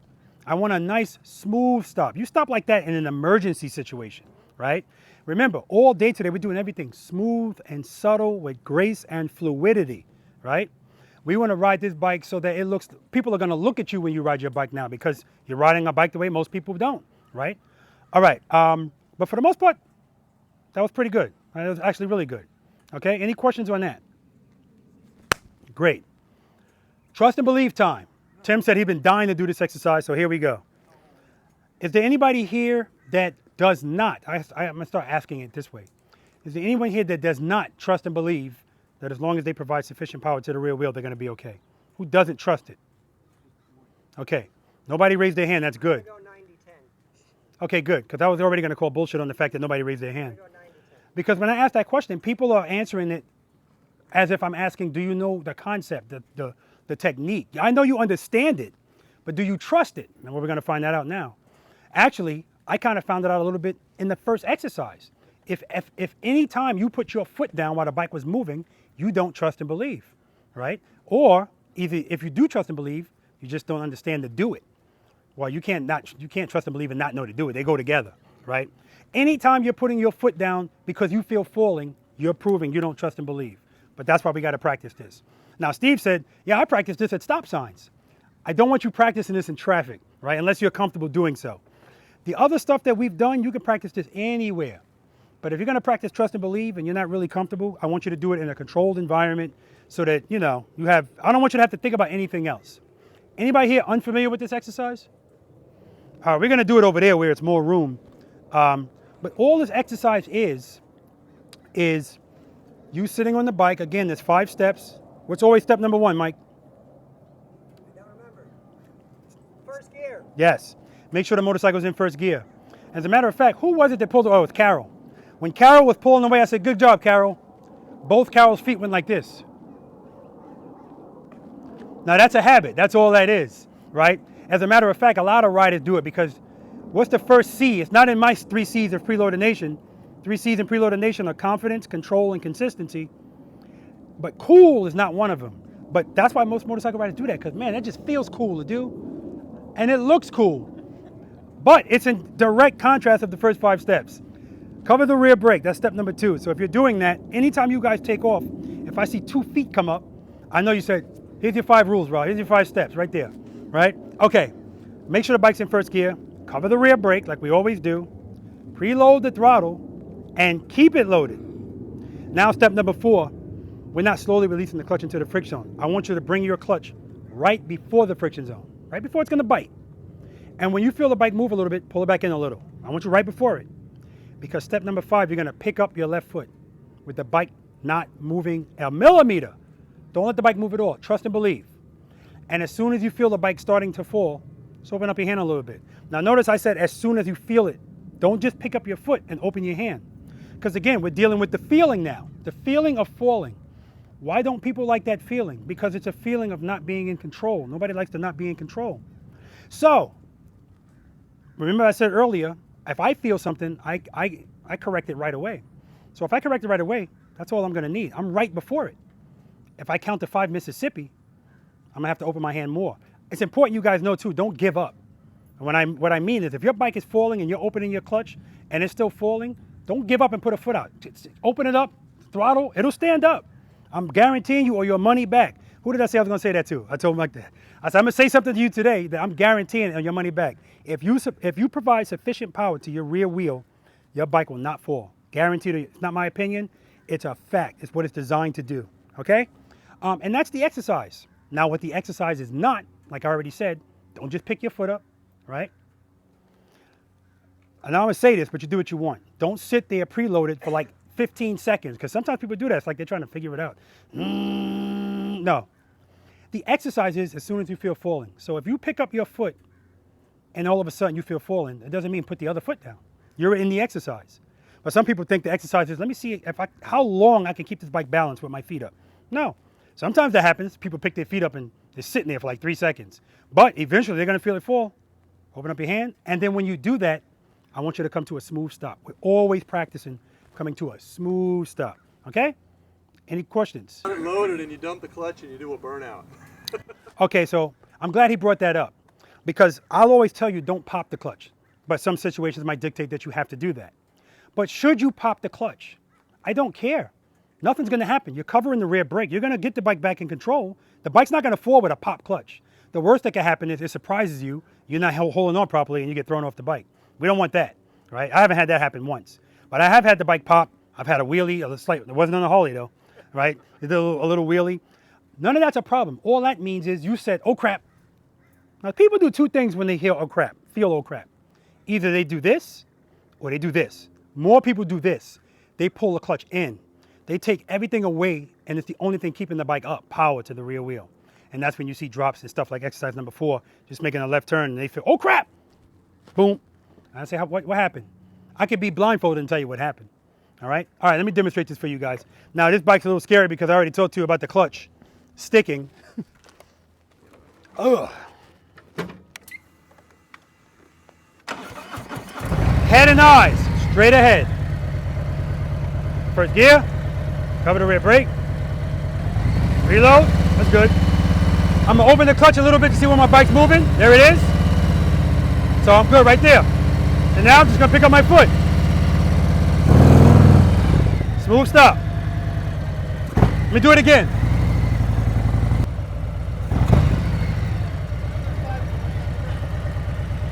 First gear, cover the rear brake, reload, clutch, right there, foot, rear brake, bing!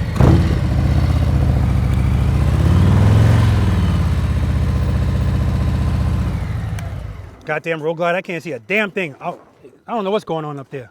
Can't see nothing. Not relevant yet, but it will be later. All right, any questions? Beautiful, you guys look ready. I see goosebumps on your arms. All right, guys, exercise number 3. Oh, no! I skipped an exercise. I did it again. All right, I'll do them out of order.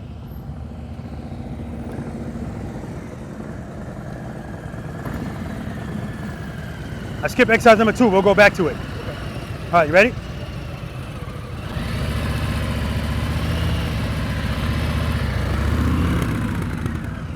All right, do that again. Smooth and stop.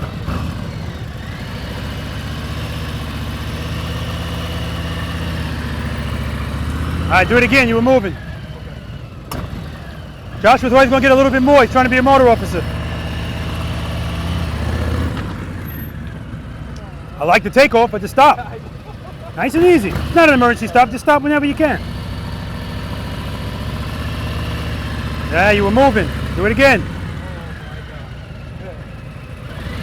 Trust and believe. You know, come on now. You got this. You're moving again. Yeah. If only I was recording it. Oh yeah, I am.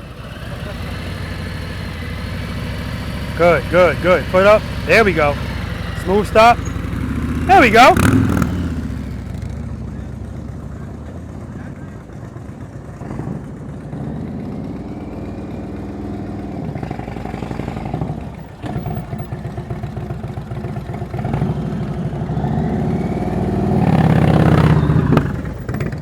Nice, Ruben. All right, you're good.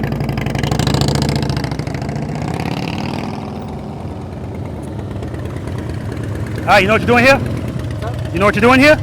All right. Nope, you're moving. I don't want this bike moving at all, Steve. Trust and believe.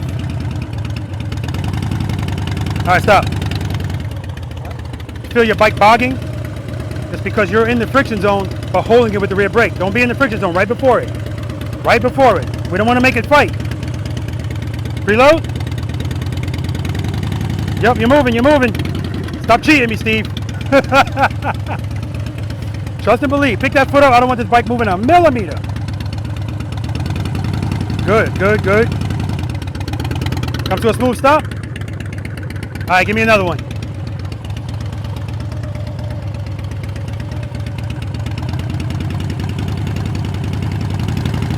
Nope, you're moving first. Give me a little more preload. There we go. Hold it there. Keep it loaded. Good. Up, your bike's moving again. Don't let it move at all, Steve. Pick your foot up and just trust the process.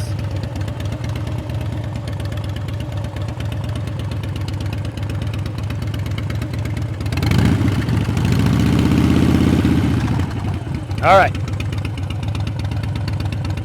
Preload. Give me some more. Hold it there. Foot up. Let it out, let it out, let it out. Rear brake. All right, I'll take it.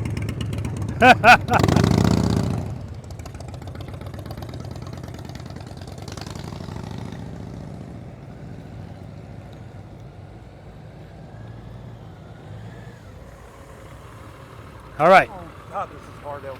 So now all you're doing, you Forgive me. don't have a preload. Okay, well, let There's me. nothing to forgive. If this helps other automatic DCT riders in your future videos, Yeah, that's the goal. I'm trying rain and manual. Okay, let's see how it works. Okay. Are you in neutral? No. Oh, I just see the end. Okay. No. All right. Okay. So yeah, you're just gonna pick up your foot and throttle Right. when you feel falling because you don't have. Yep. There's no preload.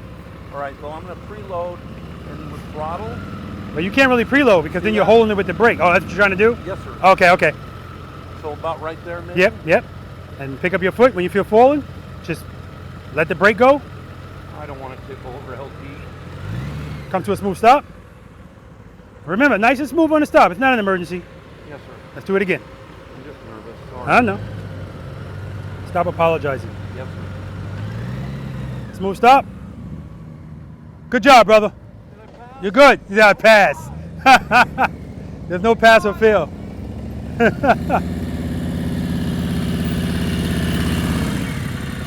Looking good, brother. All right, you got the whole concept. Make sure you're in first gear, cover the rear brake, preload that throttle, clutch right before the sweet spot. What's interesting is that if you keep it up, watch this. Watch the bike move. Of course, because you're going in the friction zone. That's why I can always tell when somebody's in the friction zone, the bike sits. That's making them fight. I don't want them to fight. When you're ready, pick up that foot. Don't let the bike move at all. Let it out, let it out, let it, good. Smooth stop. That's it, brother. Once it falls, it You did it. That was good. Let's do it again. Broken clock is right twice a day.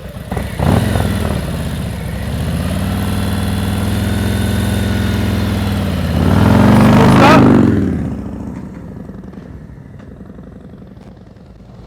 You're supposed to come to a stop, but I'll take it. All right. Ready? First gear. Yeah, Covering the rear brake. yeah. Preload the throttle and keep it there. Preload and keep it there. So whatever that number is, that needle should stay there. Good. Clutch right before the friction zone. Oh, I was pushing my rear brake. Yeah, yeah. Let it. Okay, right before it. All right. Listen to that sound. Keep your head and your eyes straight ahead. Pick up that foot. Don't let this bike move at all. Let it out. See? Right there. As soon as you felt falling, you should have been opening that up, not putting your foot back down. Okay? Give me some more preload. Good. Keep it right there. Foot up. There we go. Stop. Stop. There we go. Remember, we're coming to a smooth stop. That kind of came across more like a panic to me. Doesn't matter though. You headed that smooth, man. Good job. Follow the first 5 steps. Follow the first 5 steps. Cover the rear brake. There we go.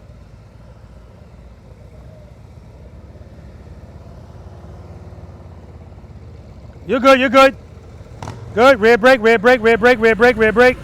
Nice. Much smoother. Much smoother. All right. You got the concept down? Yeah. First gear, yes. Covering the rear brake. Yes. Preload the throttle. Yeah, cover that rear brake. Preload. Give me some preload. Give me some more. You got none. No. Clutch in. Preload. Hold it there. Hold it. Keep it elevated. Right before the friction zone. Open your clutch up a little bit. All right, pull it back in. Pull it back in. You want to be right before the friction zone. Keep that throttle loaded. Give me some more. Keep your head and your eyes straight ahead. When you're ready, pick up this foot. Don't let the bike move until you feel falling. When you feel falling, open up your clutch. I'm holding the bike back here, so don't worry about it. Keep it loaded. Keep it loaded. Smooth stop. Smooth stop. All right, good job. And listen, guys, that's something I want him to keep working on. I'm not going to have him keep doing it, trying to get perfection out of him because he's at another level. He's going to need a little bit more work being comfortable. just moving at slow speeds, let alone doing it when the bike's not moving, all right? We're here to build confidence. And guys, it's important that you know that we're in a training environment today. So what that means is you're gonna probably do things that you don't need to do all the time. But if it's something like I was just talking to Mike about, he asked me, do I ride my motorcycle on the road at speed, covering my front brake? I told him no, I never do that. But it's a good idea to do it. But what happens is when people get here, I can always tell who does it because they'll pull up to an exercise and I see those fingers right here. You cover that out there so that you have quicker reaction time if you need that brake. But because we're not using that brake at all out here, why are you covering it? So get off of it. Did you ever ride motocross? No. I learned how to ride a motorcycle. That's why we cover the front brake. It's a total different thing. Well, yeah, exactly. That got embedded in the head. Absolutely. And if you practice enough, there's nothing wrong with doing these things as long as your brain knows when to turn it off. Yeah. The reason why I tell people to stay away from it is because, again, and that's what you're going to do, right? And that's when bikes go down. It's the reason why when we go to the police range, they make us do the same thing in the same order I don't care how much time you got on the job or in the military, it's done that way to build muscle memory. So when you're in the thick of it, if you're in a gunfight and your gun jams, you don't have to think about what to do. It's muscle memory because of your training. That's what this is all about, right?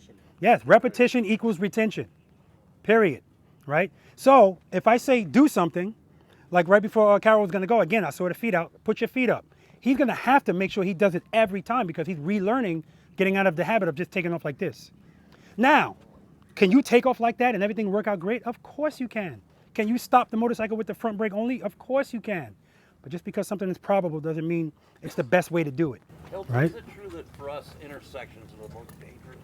Of course it is. For us, motorcycles? Of course it is. However, the reason it's most dangerous and the numbers are so high is because most motorcycle riders, they take this whole thing for granted.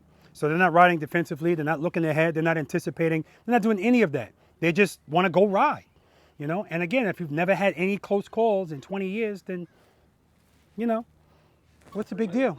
Somebody that's been a victim of a crime, like a robbery or something, they're going to walk around and live life with a different view of things versus somebody that hasn't. Somebody that hasn't. I moved from New York to Georgia. Everybody's doors are open. What the hell's wrong with these people, right? Because from where I'm from, no, you're not doing that, right? So I still lock my doors. Anyway, I just realized I skipped an exercise number 2. So we're going to do it up here. And after that exercise, we will take a actual break, all right? An actual break. I still got to set up a whole cone pattern up there. So anybody have any questions on trust and believe? It's not as bad as I thought it was. Exactly. That's why I tell you, you're getting into your head. Now, what Tom did. Behind it, though, LT. Say it again? Why is that technique taught? Oh, what a good question. What an excellent question. What does it prevent, or how does it... It prevents you, well, it's a good question because somebody asked me that recently. She said, how does this apply in real life? And within the next 2 exercises, she learned how it applies. It applies every time you do. The first time you did it, you said, oh crap, and you put your foot down as soon as you felt falling. That's what this exercise is for. It's reprogramming your brain. Don't put your foot down. Because if you put your foot down when you feel falling with the bike straight up, you're going to do the same thing in a U-turn. That's when we break our feet and our ankles, right? So we have to get out of our habit that when I feel falling to do this. That's what this exercise does. Yes. You have, but the only way it's going to work, you have to really trust it. Like, it took me a while, man. It really did. So I want you to know that when it's time for us to start leaning and stuff, somebody said to me, when is this feeling of falling going to go away? I hate the way it feels. And the answer is never. The feeling is never going to go away of falling, but your reaction to it is what's going to change. Now, that's not to say that sometimes I still don't get the pucker effect because, yeah, you do. Every now and then you'll do something and you might not have the clutch in the right spot, so you feel a little bit, we're not machines. We're going to make mistakes. But that's why you practice and you train. Airline pilots train for all of that stuff in the simulator. A lot of that stuff is for, what am I going to do if something doesn't work? Exactly, that's what we're doing. We're practicing for what if it doesn't all work out. And quite frankly, an airline pilot, I use this analogy all the time. Any one of us could sit in that seat at 30,000 feet on autopilot, right? Just like somebody that doesn't know how to ride a motorcycle can sit on your bike at 50 miles per hour and they'll be a superstar. But when it's time to land that plane, he's got to be the boss of the plane because it's manual. Now, can planes land themselves automatically? Yeah, they could in an emergency, But if you're on a plane and it's landing, that's why some landings are smooth and some are rough. It's all on that guy, right? So can you imagine walking by the cockpit? You know how you walk in the plane and the doors open, you can see him. Hey, you guys practice? What if they said, I never practice because I'm scared I'm gonna like crash the plane or something? That's what I think about when people say I don't want to practice because I don't want to drop my bike. It's the most ridiculous thing I've ever heard in my life. But anyway, guys, see, don't get me started because I'll just go off on a tangent. All right, any questions on trust and belief? That was a good question. It comes in more than you know. Anytime you feel, uh-oh, and it's going to dissipate that fear of falling. Other videos, I remember you teaching that with something about if you get in the bad habit of letting your foot down during the turning maneuvers, you could catch your foot and brake. Some of my videos, all of them, unless I'm doing a product review. All right, you haven't seen them all? Okay, that's understandable. You guys are going to come around here, stop right before the entrance to this parking lot. I'm going to be up here. What you're going to do, guys, is you're going to ride to me, normally. Again, we're practicing stopping. Oh, that's what I wanted to say about Tom. Tom did trust and believe excellent. Then he did it again. And when he felt falling, he let it go a little bit more. I loved it.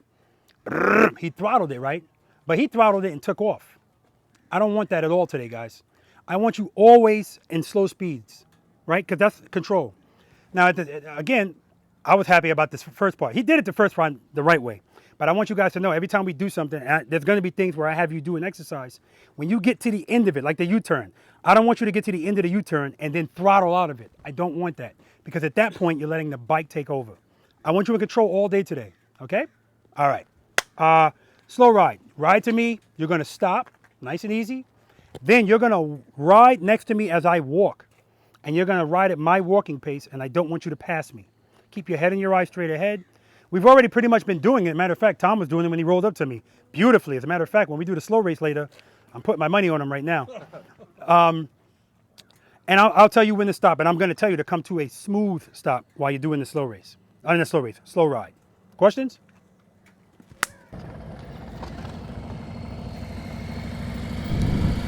All right, ready? Let's do it.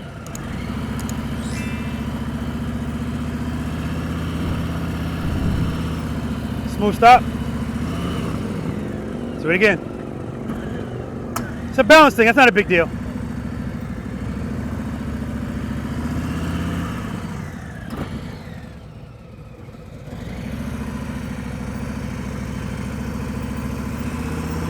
Smooth stop. Good job. Is that gravitational pull? That's not your bike either, man.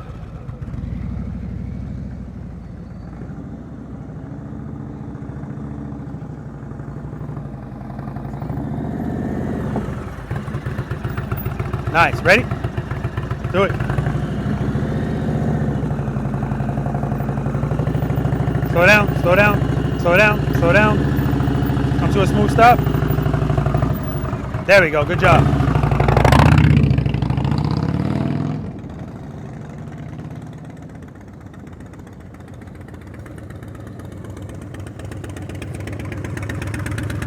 Ready? Let's do it.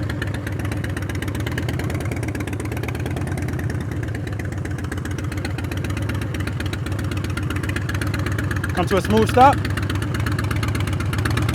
10 push-ups.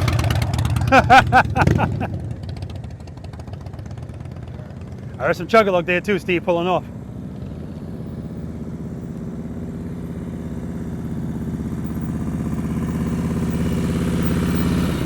All right, ready? Nah, that's different. You stop, you want to make sure it doesn't roll. Trust me, I can see it, I can tell. All right, let's do it.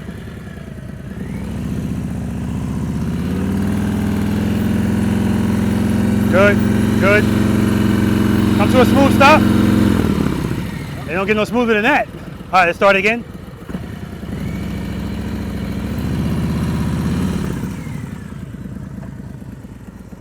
So right there in that instance, when you feel the bike turning and it's like, I don't want to go that way, so open up the clutch a little bit. It always wants to go straight with the power. Rear brake at the same time. All right, good job.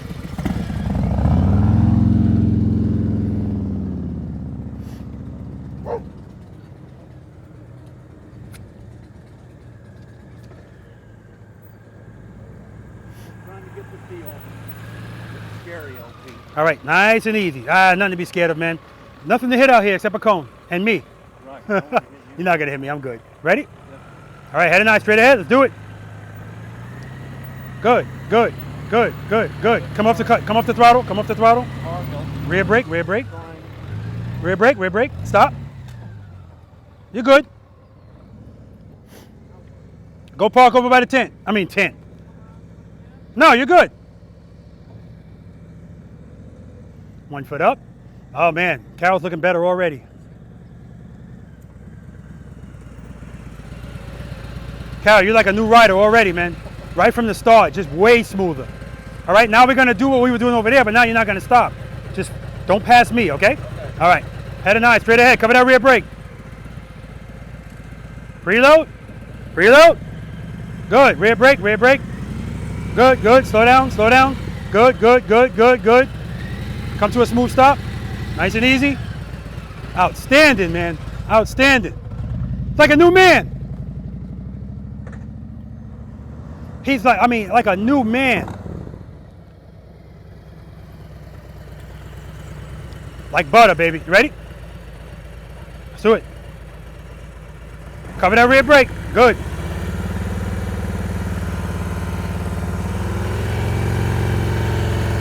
Slow down. Slow down. I didn't say stop. Just slow down.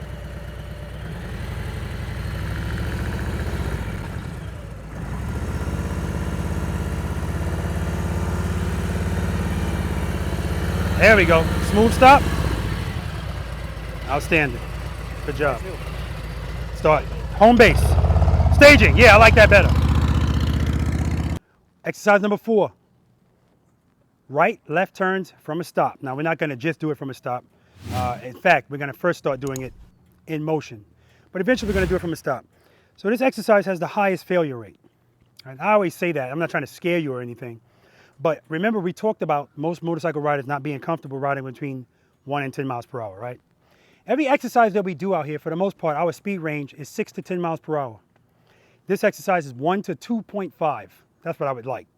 3, it depends, right? But definitely not more than 3 miles per hour. Remember, the first 5 exercises that we're doing, no lean. This is the last exercise where we're not leaning. After this, then we'll start leaning. And when I say no lean, guys, I mean no lean. The only person I might take a little bit of lean from is the Goldwing because his handlebars don't turn. But if Tim starts turning earlier, he still can't lean. Sorry, Tim, I tried. I don't want no lean, right? No lean at all, right? This is, again, it's about being aware where your motorcycle is. That's why I put these higher cones here because a lot of times people start turning early. And although the saddlebags will clear the low cones, it won't clear this. I need you to know that you hit something and then work out why you hit that. You're starting your turn too early, all right? Okay. As you approach this turn, whatever speed you're at, if it's appropriate, stay there, right? Ruben, what Ruben was doing yesterday, Ruben, I don't know what's going on with Ruben. He's like, he should be riding a Ducati. He rode up here fast as hell. And then when he got right here, he was showing off. Rear brake, he slowed down to an appropriate speed. Boom. But I don't want you to do that. Be at the speed approaching. And what speed is that? What we just did. Exercise number 2. That's why I told some of you guys, slow down, right? Okay. There are 8 steps in this exercise. First step never changes. Make sure it's in first gear. Cover the rear brake. Preload your throttle and keep it loaded. Clutch right before the sweet spot. Step number 5, one of the most important. Head and eyes, right? Do I need to turn my head and my eyes to make a turn, Steve? Can I still make this turn if I'm looking this way, Steve? Yes, I can. 100% I can, because the only thing controlling the motorcycle, if the handlebars are already turned this way, if I give it power, it's going to go that way. Doesn't matter which way I'm looking. So this is not to say you need to look to turn, but it does help. The motorcycle will go where you look, right? Your head and your eyes. But what I want to get through to you guys is the safety aspect of this. If you are accustomed to keeping your head down, like the guy I told you about coming out of the gas station, if a car is coming and, Tom, what comes first, head and eyes or handlebars? Head and eyes. That's right. If Tom reverses that, turns his handlebars and now turns his head and his eyes, boom, he's hit. So it's relevant here, but it's even more relevant when we get to U-turns, because now we're dealing with stuff happening behind you, right? And you can't just look quick and think, all right, it's clear, I can stop looking, because stuff happens fast out there. So I need you to be in the habit of head and eyes, handlebars. Now guys, listen, when I was in motorcycle school, they could have yelled till they were blue in the face to turn my head and my eyes. It just wasn't happening because it doesn't feel natural. So I get that. I need you to be comfortable being uncomfortable just for a few seconds, right? Because what happens all the time is I'll say head and eyes, and people always do it like that, right? And then as soon as they start turning, they go right back to these cones. You guys see the size of these cones? You know what's coming if you watch my channel. First of all my cones are female. You guys are grown men. These are small children. Don't stare at them. See, they're not dressed. It's inappropriate, right? I'm not saying don't look at the cones. That's unrealistic. Don't be obsessed with them. So when you get right here, head and eyes, somebody asked a good question. When do I turn my head and my eyes?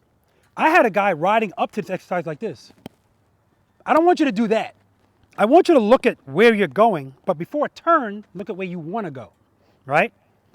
When I do this exercise, I make my turn. I start making my turn about right here so that I can be straight up. A lot of people are starting this turn late. 3 things determine the radius of a turn on the motorcycle. Joshua, which one of them? Tom? Steve? Ruben? Speed. Number 1 contributing factor to a wide turn and failure in here, too much speed. So we got handlebars. How far you turn your handlebars is going to determine the radius of the turn, your speed, and lean. We're not leaning here, so we can forget about that, and we're not going fast. So all you got to worry about is your handlebars. Keep your head and your eyes turned. Turn the handlebars. Use the rear brake to control your speed. Wherever you are in the friction zone, stay there. Don't be doing all of this. Just stay there. Wherever you are with the throttle, keep it there. Just use the rear brake to control your speed. Now, when I demonstrate this, I'm going to make a right turn. I want you to look at my foot on the rear brake. And tell me if you see it moving. Because a lot of people, oh yeah, I definitely see it moving. I see all kind of this. And remember, this is going to make it more, we're not pop locking out here, right? Nice and easy. Drag it, drag it, drag it. And if you need to make any corrections, it's so subtle, nobody should even be able to really see it. All right? All right, just watch the foot.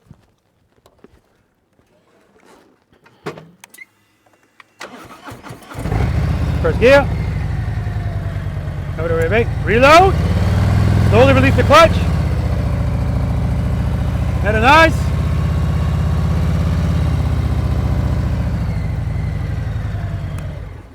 And the reason you saw some leaning there at the end is because I let the clutch out and it did not go out. So that's a trust and believe moment. Where's Tim?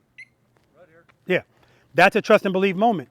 But I'm letting out the clutch because I felt a little bit of falling, and it was stuck.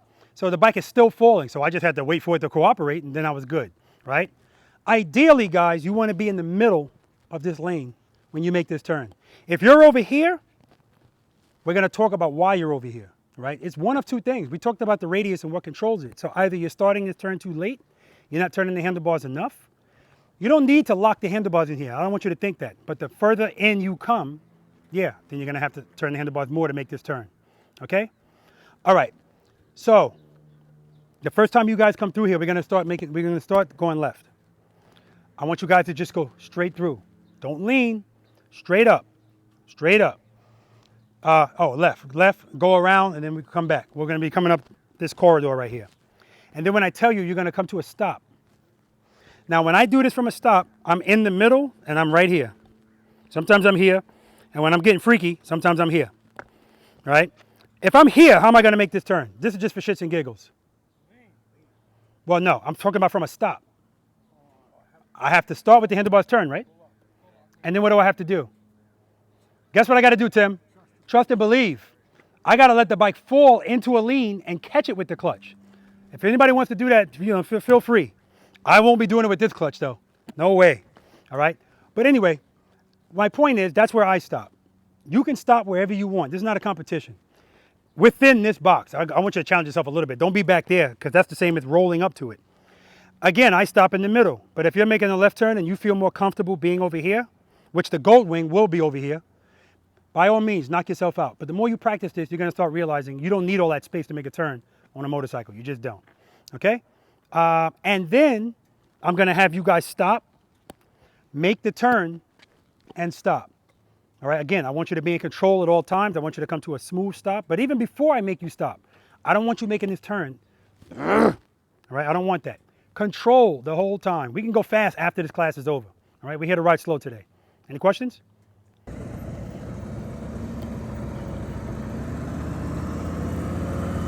Beautiful.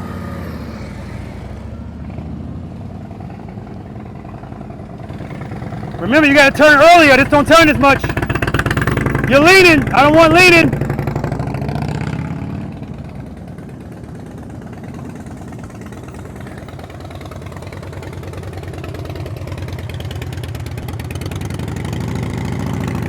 Nice job, Steve. Little less speed, little less speed.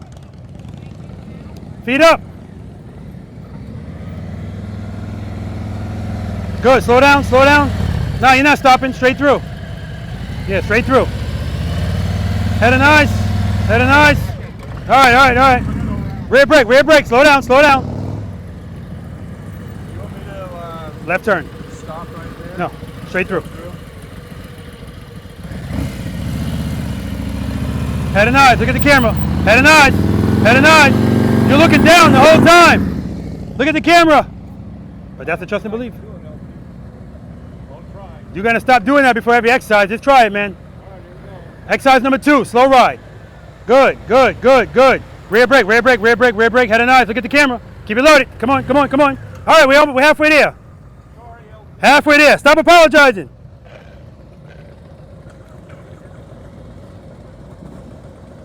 We don't apologize for hitting cones. Straight through. Head and eyes, look at the camera. Keep looking at it. All right, good job. A little bit of a lean, but I'll take it. Straight through.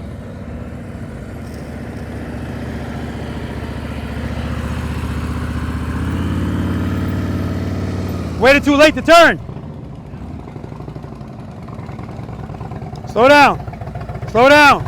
You're going too fast. That's why you keep leaning. That's why you're so wide. Slow down. I don't know what Ruben's obsession is with all his speed. Stay at that speed. Stay at that speed. Good. Head and eyes. Keep it loaded. Turn those bars. Turn them. There we go. There we go. Now, if he turned them and kept them turned consistently, it would have been a tighter turn. But he's turning like this. Good, good, good, good. Keep it loaded, keep it loaded, keep it loaded. Rear brake, turn, turn, head and eyes, head and eyes, head and eyes. So that whole time he's like this. He can make that turn, because look how good he did, but he's looking down. He's got to turn his head and his eyes. And you too. You're looking down the whole time. Head and eyes, look at that camera. Once you get here, keep looking at it. Good, head and eyes, look at the camera, keep looking at it. Nice, easy on that rear brake. Good job, man. Right where I want you to be. We ain't stopping yet, but I'll take it. Good job, man.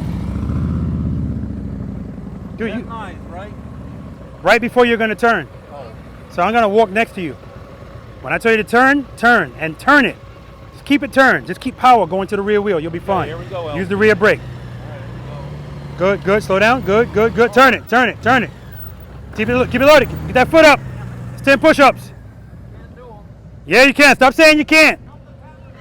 I can't means I won't, guys. Head and eyes, look at the camera. Keep looking at it. Stop looking down. Stop looking down. See how far you out? Looking down. He was tighter the last time.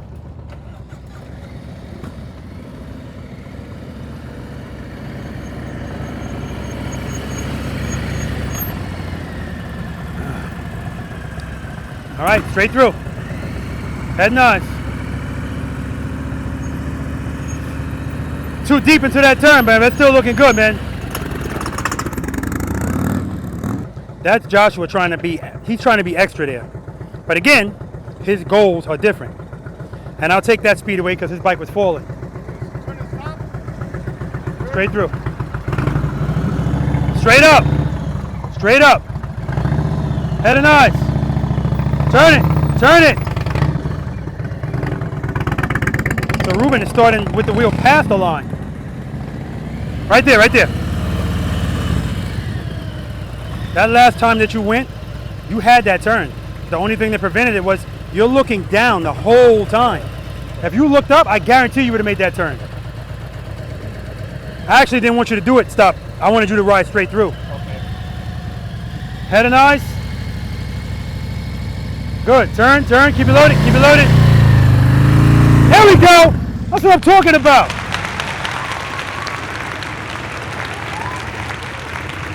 Wherever you want to stop. And now that last time you went, you turned, and then your handlebars went like that. That's the only reason you still went wide. But other than that, it's good. Stay at that speed. It's good speed. Preload, preload. I'll take it.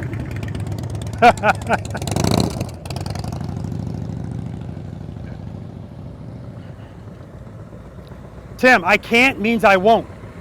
So stop saying you can't. All right. It's not going to look pretty, but I'm It don't have to look pretty. All right, you ready? Make sure you're all the way to the right. Start turning when I tell you to turn. But when I tell you to turn, turn. Okay. All right, let's do it. Good, good. Turn.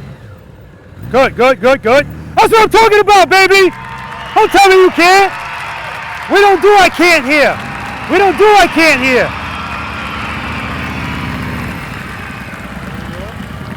Besides stopping with the front brake? Oh no, you already went through. You did it from a stop, right? Okay, I'll go out. No, no, yeah, go straight through. Go straight through.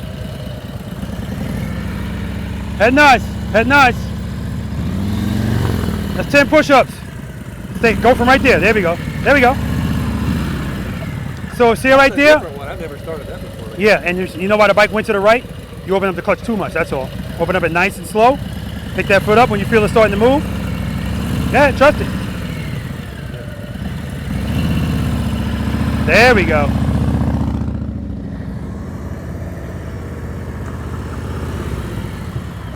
All right, straight through. Okay, so see if I got this right. Load it. Yeah, you're doing all of that fine. Friction zone. Yeah. Slowly release it. As soon as it starts to move, pick up that foot. Rear brake right away. Rear brake, rear brake, rear brake, rear brake. So you're leaning. Too much speed, too much speed.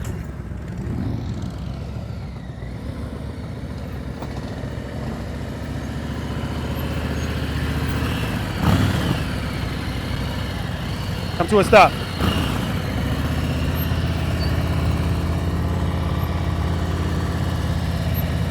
Good. There we go. Right turn's next. So the last time, this bike don't turn like a Harley. You had the front wheel past the line. You ain't gonna make that without leaning. So right from right here. So lean it? No, I don't want lean. You just can't start with the bike that far up. Start turning the handlebars now, a little bit. Head and eyes. I'm going to stop. Yeah. Good, good. There we go, straight up. Straighten out. He was supposed to stop. That was excellent. Excellent. Do it again from here.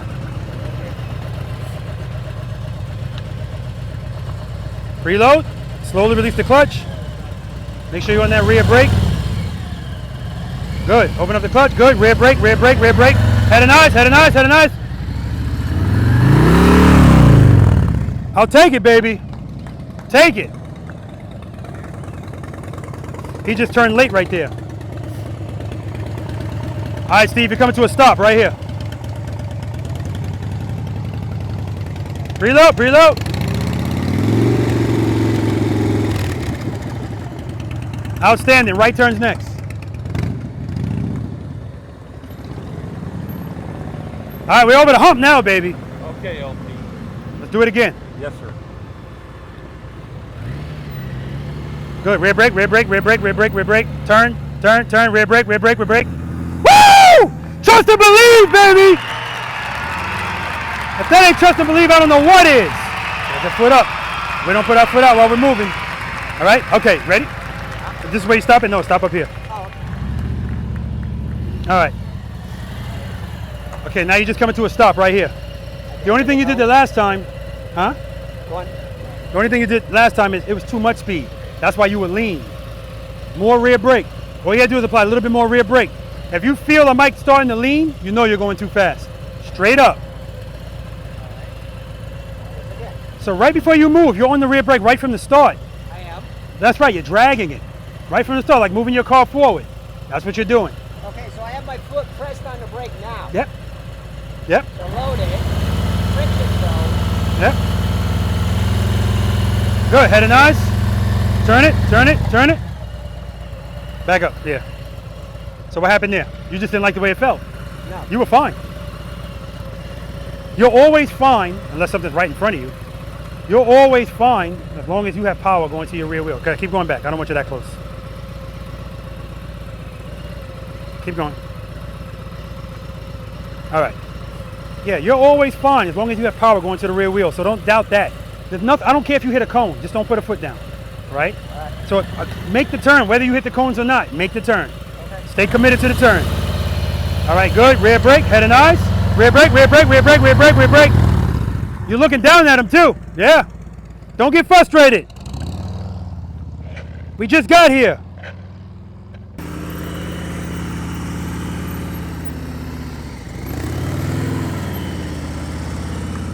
Hold up.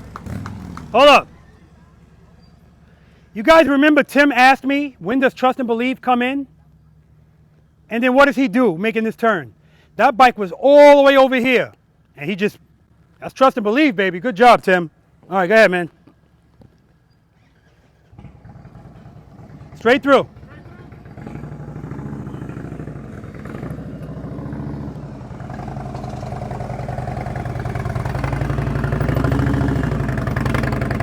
All right, good job. Straight through, stay at that speed. Stay at that speed. Head and eyes, rear brake, head and eyes. Get your head up, get your head up. Woo! That's what I'm talking about, brother. He's looking down the whole time, but his rights are definitely better than his lefts.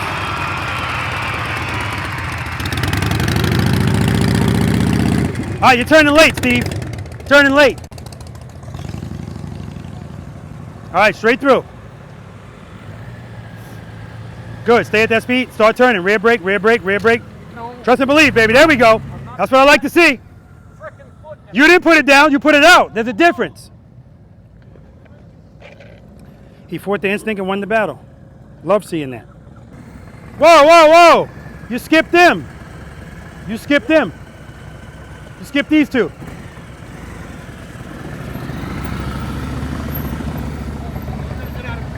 Good, good. Straight through, right turn. Right turn, right turn, right turn, right turn. All right. Straight through. Head and eyes, look at the camera, keep looking at it. Good job. Straight through, straight through. Don't stop. Straight through. Rear brake, rear brake. No, damn. They're not gonna all be perfect, guys. Slow down, slow down. Good, keep it, stay at that speed, stay at that speed, head and eyes. Rear brake, you're good, get that foot up. Open the clutch, open the clutch, open the clutch, open the clutch. There we go.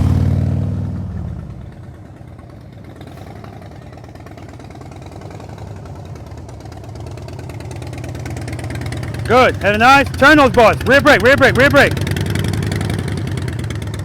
All right.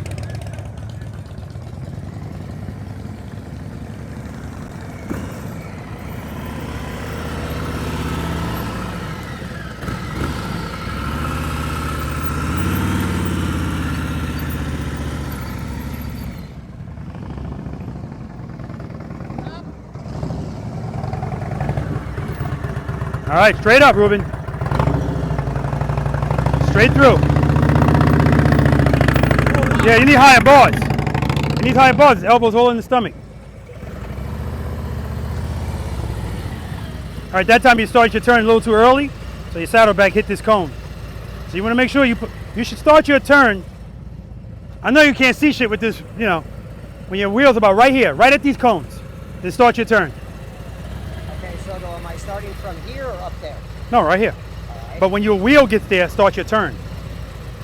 Because if you start too early, that's when the saddlebag's hitting that. Go. Head and eyes. Good, rear brake. Turn them, turn them. Good, you're good, you're good.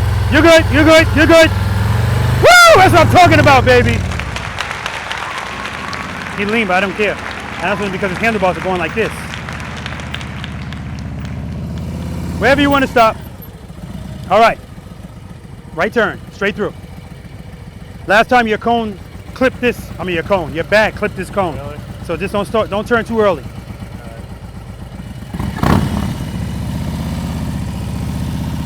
Head up, eyes. Yep. Good, head and eyes, rear brake, straight up, straight up. Easy on that rear brake, good job. Straight up, go ahead, good job. You didn't put your foot down, you put it out the first time. That's a good thing. It's not gonna be perfect every time, don't worry about that. Let's do it again. Lord help. Your left turns are better than your right. Some people's rights are better than their lefts, good. Stay to the left, good, start turning, rear brake, you're going too fast, that's the problem. Too much speed. Stop apologizing. He said, oh, I'm sorry.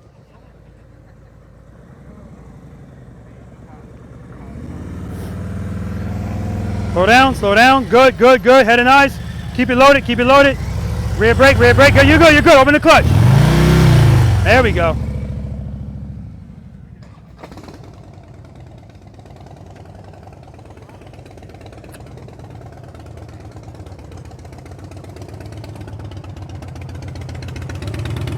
So when you're making this turn, you're not keeping your handlebars turned. You're doing that, and that's the only reason you're as wide as you are. Straight through. Head and eyes, good. Turn, see, keep it loaded. Hey, you worked it out.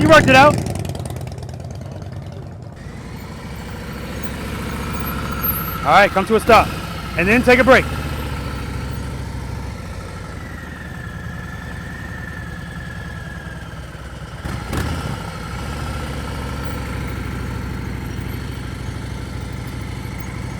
Straighten out, good.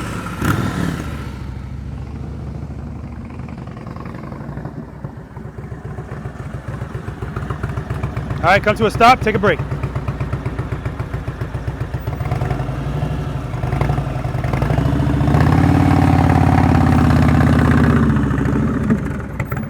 Nice. Nice and easy on that rear brake. All right, you're gonna come to a stop after the turn.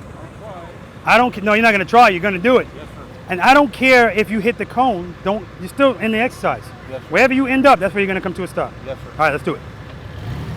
Too much speed last time, slow down, good. Head and eyes, turn it, good, keep it, stay in it. Turn it. Rear brake, come to a stop, straighten out. All right, take a break. There's no pass or fail. Yeah?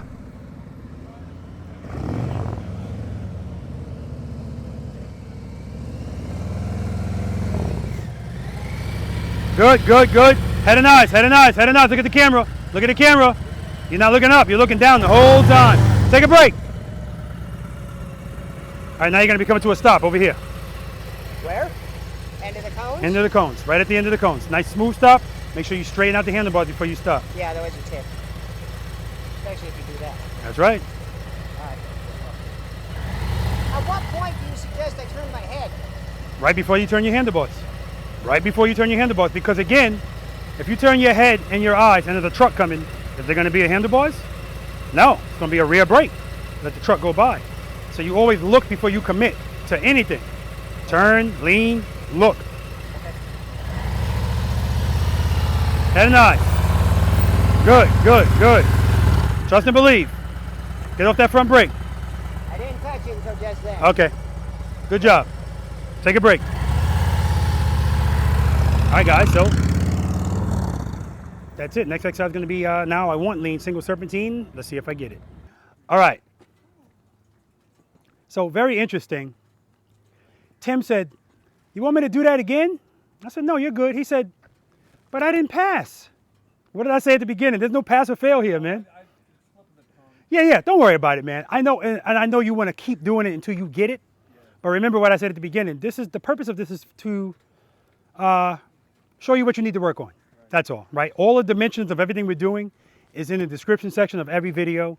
It's also on my website, okay? All right, any questions on that? Outstanding.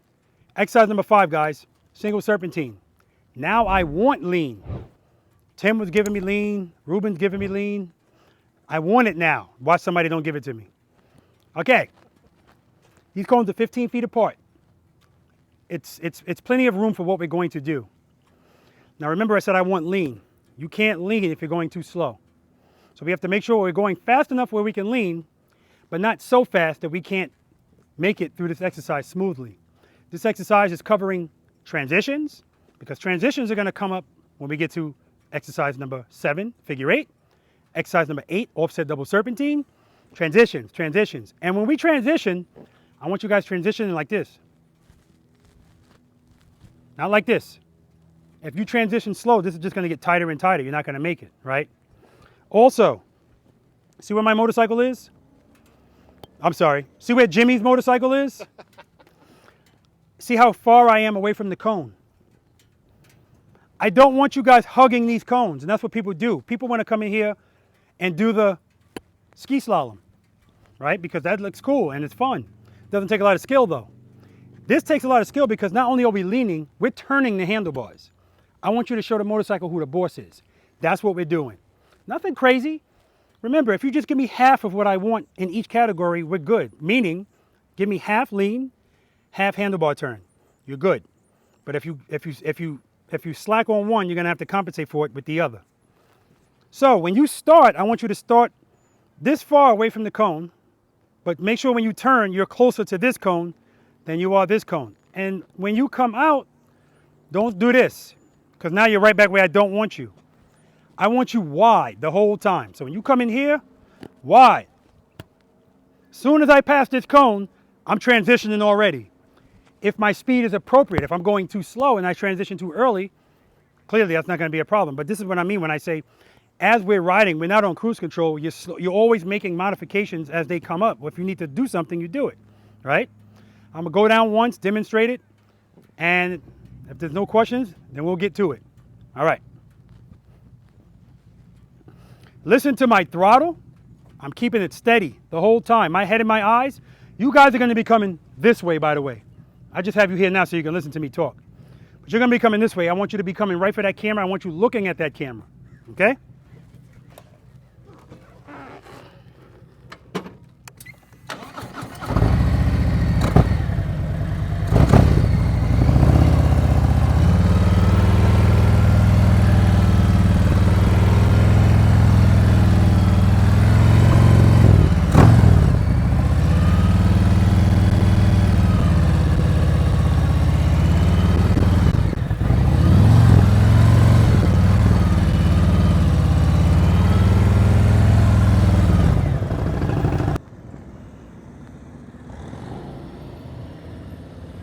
Good.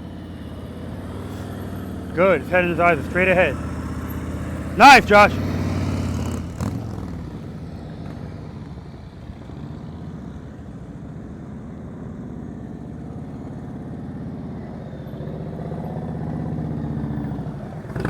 Nice, Ruben. Nice.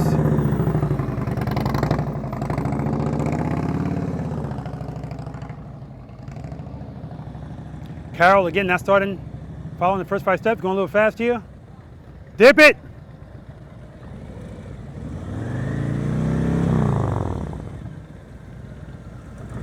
Stay in the friction zone, Carol. Stay in the friction zone.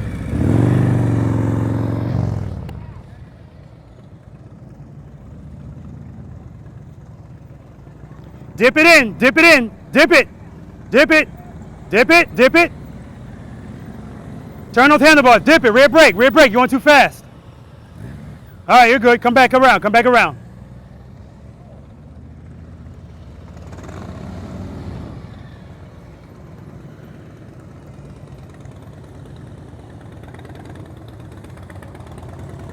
Good. Nice.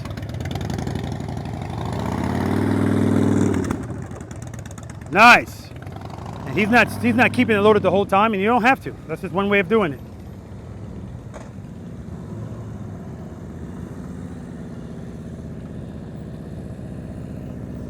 More speed, you're going too slow. A little faster, you're going too slow. More speed, you're going too slow. There you go, I want lean, you're going straight up. There we go. That's what I want to see. But see, he's leaning with the bike, he should be counterbalancing.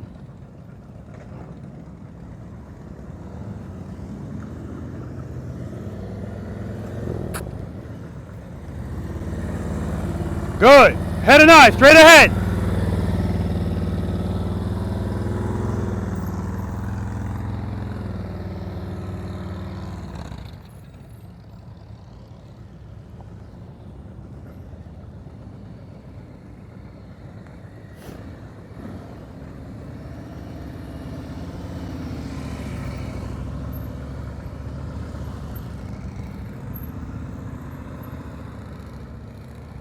Very nice.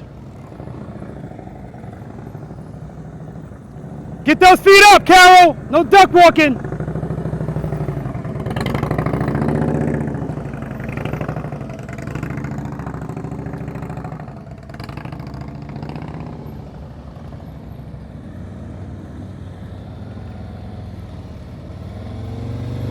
Good.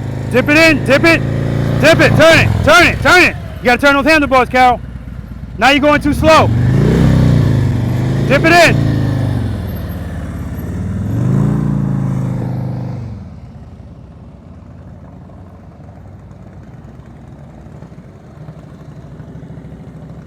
Good. Dip it in. Slow down. Dip it. Dip it. Dip it. Good. Turn.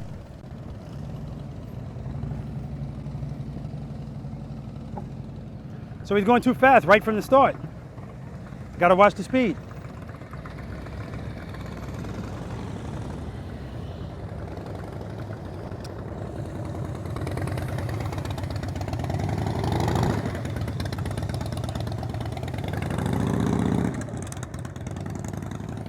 Nice.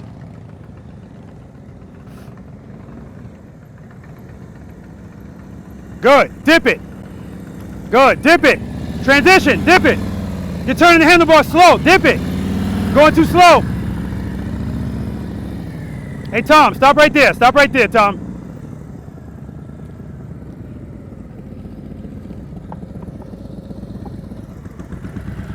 All right, so you're turning like this. Okay. When you should be turning like this. Keep your body straight up. Counterbalance. Yeah. Okay. All right? All right. Try one more time.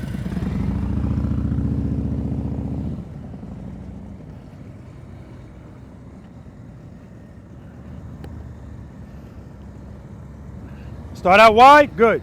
Slow down, good. Turn it, turn it. Now you're too slow. Make a U-turn right here, start over.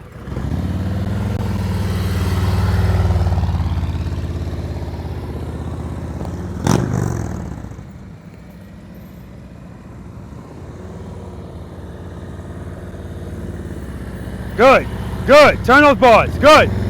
Lean it, good, good. There we go.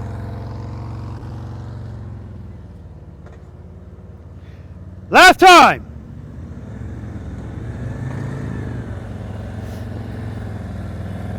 Roll it in.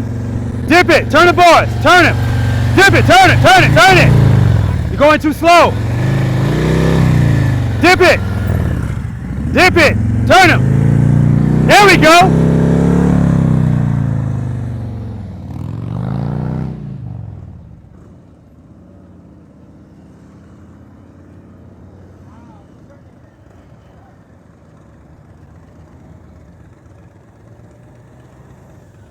Dip it in, slow down. Don't slow down too much. Good, good, good. Good, that's right, control it.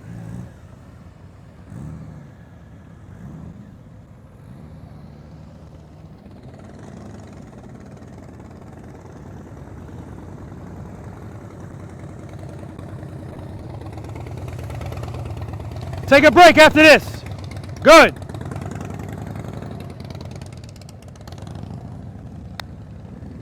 Last time, last time.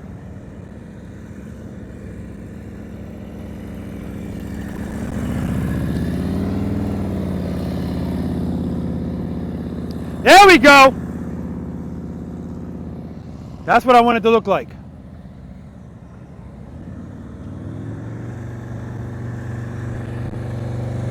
Good. Turn. Turn. Rear brake. Turn. Last time.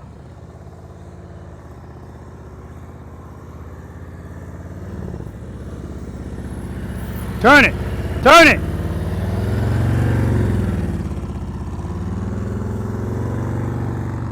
There we go.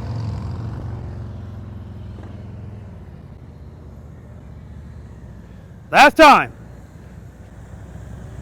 Good, slow down. You got to turn those bars, you're barely turning them. Turn it, Too much speed.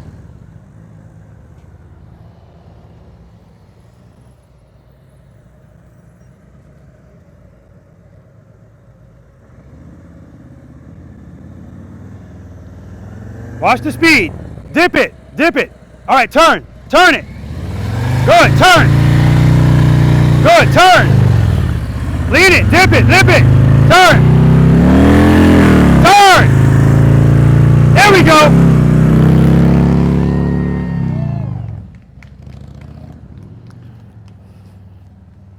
All right, guys, we're going to move on to exercise number 6, the infamous U-turn. All right, listen, first of all, guys, unless we get clouds, say goodbye to the shade. That's one. Goodbye, Shade. Well, no, it looks like we might have some stuff happening. Say goodbye, Shade. Yeah, say goodbye, shade. All right, any questions on that single serpentine? That exercise, it's very important. I want you to realize that if you struggle doing that exercise, you're dangerous out there because you need to be able to swerve your motorcycle to avoid hitting something. When I say you're dangerous to you, but also to maybe somebody else, right? Because when we're riding at speed, if something's in front of us and we want to swerve, we just push the handlebars, right? And sometimes that's going to work. If it's too close to you, based on the speed you're going, that might not work. But if you emergency brake, downshift, downshift, downshift, sometimes when you emergency brake, braking alone is not going to be enough. You're still going to hit whatever is in front of you. But when you get to an appropriate speed where you can now turn the handlebars, swerve. So that's important. Practice it. Moving on, exercise number 6. This is the infamous U-turn. All right, guys, listen, I beg of you, please, everything that we've been doing so far, don't change anything. What I'm referring to is, as you approach this U-turn, if you're at an appropriate speed, stay at that speed. Wherever you are with your throttle, stay there. Listen to the preload. Try to keep it steady. Wherever you are in the friction zone, stay there. Now, all you have to do, turn your head and your eyes, look at my camera, and if your dexterity won't allow that, just look as far this way as you can, right? And then turn the handlebars. Remember before I told you just give me half and half? Give me half lean, half handlebar turn. Nothing's extreme in here. 27 feet is what you have here. I really want 24 feet from you as a minimum. So if you're going line to line, that's fine. You just need to work on it. We're going to talk about why you're line to line. Either you're going too fast, you're not turning the handlebars enough, you're not leaning the motorcycle enough, or you're not doing what I'm going to request that you do. And please, please, commit to the lean right away. Commit to the lean right away. What am I referring to? What's your question before I forget? 24 feet's 2 lanes. 24 feet is the equivalent of a country road for the most part, give or take. Because there's some country roads in Georgia that are 17 and a half feet. I went out and measured it. I was like, oh man. So most country roads, 24 feet. And if you're trying to get a motorcycle license, it's 24 feet that you have to pass. So yes, this is 27. I want 24 at some point. If you don't get it here today, you need to work on it. Now, if you're Joshua or Steve, you're going to be in the 18-foot box right here. I told you guys before, this is not necessary. Right? I see Steve looking at me like, what the? This is not necessary. This is excessive. But Joshua has different goals, so he's going to be in here. I know it. So if I'm going to be saying stuff to him that I probably won't say to other people. Like when we were doing the left-right turns, I made him come all the way to the front. I didn't tell anybody else to do that, right? That's just what it is. If you want to challenge yourself for the 18 feet, but you don't want the confinement, just go past this line. You can still try it. If you don't make it, right? You can kind of gauge. If you end up right here, that's not bad at all, but it's not necessary. Now, when I say commit to the, I'm sorry? No, you're starting over here. Yeah. I mean, if you want to start right here, you could, Carol. Will you show us both? Oh, of course, yeah. When I say commit to the lean right away, here's what I get from people. 2 things. 1, head and eyes, handlebars, and they start turning like this. Then they look at these cones and see they're not going to make it. Now they want to turn the hand. Now they want to commit to the U-turn. Commit right away to the lean. Head and eyes, handlebars. Throw it over. So when you go to make a U-turn, I'm looking at the light under your motorcycle. And what I commonly see is people start a U-turn and it's this much light. And then all of a sudden I see the light go like this. Because now they're committing to the lean. And that's why the turn is so wide. Commit to the lean right away. If your speed is appropriate, that's another thing. Don't go too slow. And Tom was going too slow initially in the single serpentine. He was straight up and down. And then when he started going faster, he was leaning like this. And I told him, no, at that speed, we're counterbalancing. Counterbalancing. Keep your body straight up and down. Same thing here. When you make this U-turn, don't lean with the bike. Counterbalance. You don't have to do anything extreme. Just stay straight up and down, right? I do a little bit more extreme. This bike is scary with the clutch anyway, all right? But commit to the lean right away. If your speed's appropriate, when you throw the bike over, it's going to stay where it is. If you feel like it's going too far, just open the clutch up a little bit. Not a lot, just a little, because you want to stay right there. All right? Well, Yo. should we turn our head and eyes right at the point of we start to lean and turn the handlebar, or can we turn our head and eyes even earlier than that? Yeah, you could. So I'm not going to say it's such a thing as turning your head and your eyes too early. Too late is the issue, right? So depending on what's going on around you, you might not want to turn your head and your eyes right away. But we're in a controlled environment. There's nothing for you to hit. So head and eyes, you can turn your head and your eyes while you're still moving forward a little bit. Or if you're not comfortable with that, turn your head and your eyes, turn your handlebars right after it. But commit to the lean right away. So all we're going to do, guys, we're going to make a left turn. Nothing excessive.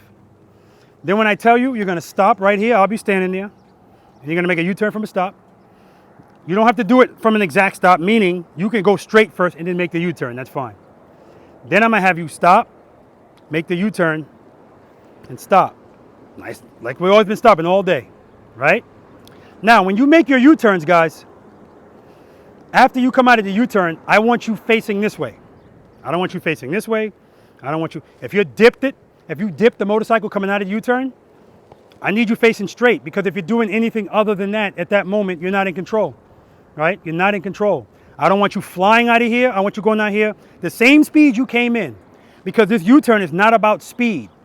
It's about proper power to the rear wheel, period.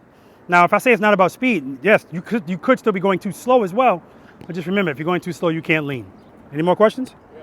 So we're entering this lane and we're U-turning in this lane. No, I'm gonna demonstrate it. Okay. Now, if you could, Carol, if you could do that, that's great, man. I might try it before. There we go. I like this guy, man. I think you sandbagging, man. Listen to my throttle. Remember, as I'm doing this U-turn, I'm applying light pressure to the rear brake throughout that whole U-turn. Throughout the whole U-turn. Do I need it all the time? No. But I'm going to apply it and I'm going to drag it through the U-turn. I'm going to commit to the lean right away. I'm going to turn my head and my eyes, and I'm not going to go like, I'm going to keep my head and my eyes turned.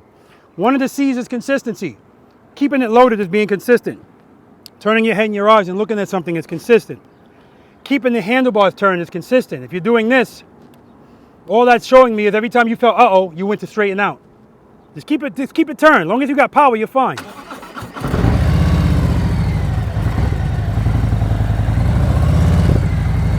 Head nice. I'm dragging the rear brake the whole time. And when we do it from a stop,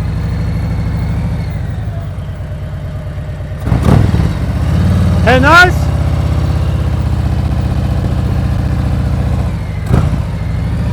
And then we do a stop and a stop.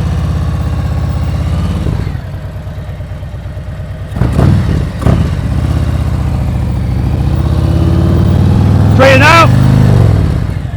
Now you guys do that over here. I'm just showing you that in there, all right? That's for Carol, because Carol's coming in here. Any questions? So again, all right, here's the question for you. What did I do different in order to make that turn in this space? What did I do different? Went to the outside. No. I leaned more.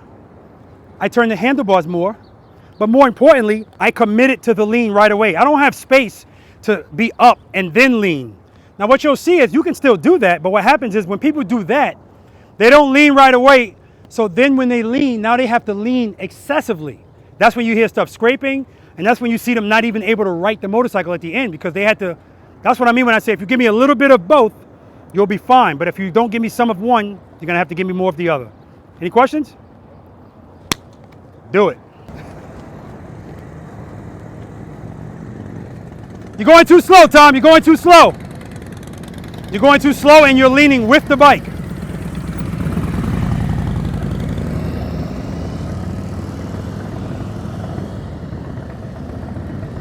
You looked at it.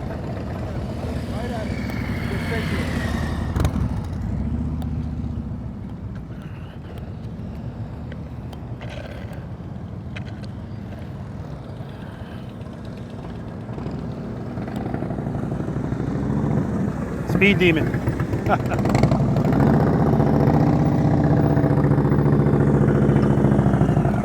I need you to keep that speed consistent. Every time you get to the top of that turn, you slow down. Still look Apex, good. It looks like the apex. You're I slowing slowed down, yeah. But it looks good.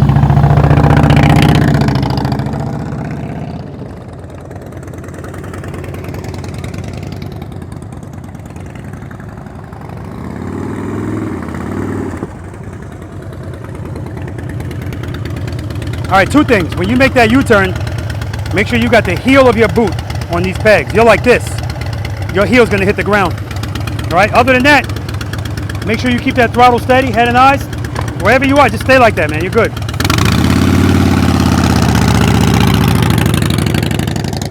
Oh, okay. That was quick. Good. Keep your speed right there. Head and eyes, head and eyes, head and eyes. You're not looking at me and you're leaning with the bike. Counterbalance.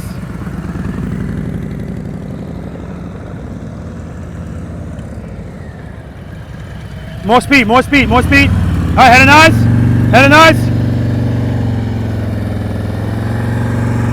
Nice, I'll take it, brother.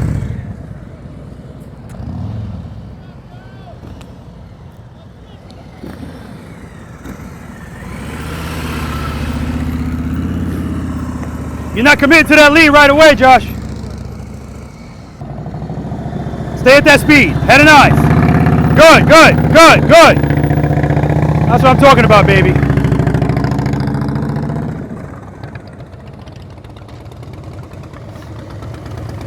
Good, stay at that speed, head and eyes, lean it over, lean it over. There we go, there we go.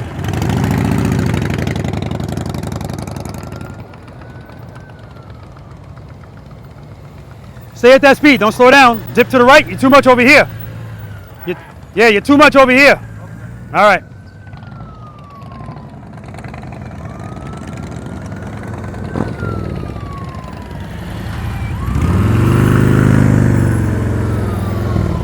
You're looking over there the whole time. I'm trying to get that other line. What did I do wrong? You're looking right at the cone. You're supposed to be looking at that camera. That's what you did wrong. You went right where you were looking. The whole time you're like this. Put your head and your eyes up. Watch what the difference is. Plus, you're starting way off of that line. Not a big deal. You can still make it. You just got to make sure you turn your head and your eyes, turn Where those should I handlebars. be in that parking space? What part of To the it? right. Towards the cones? Get to the right as much as possible. But you don't need to. It's not that important that you're all the way to the right. Because if you're off the line, you're still in it's 24 feet.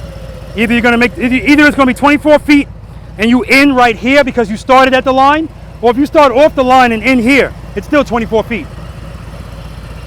Okay, so I was supposed to be in here, not over here. Oh yeah, you're definitely not supposed to be over here. You're not even in the exercise. Okay. But that's because you were looking over here. When you come back in, I'm gonna make you look at me.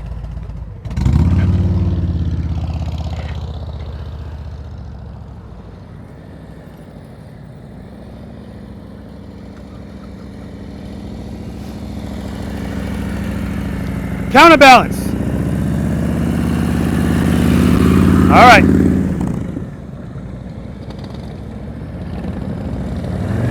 Okay, good, good, good, good. Head and eyes, look at me, look at me, look at me, look at me.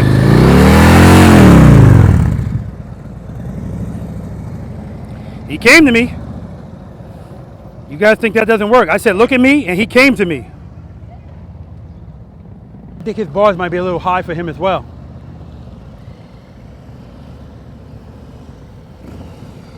Come to a stop. All right, U-turn.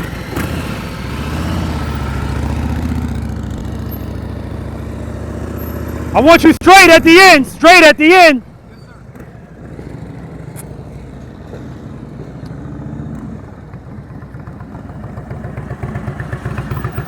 All right, Ruben Garza, looking good.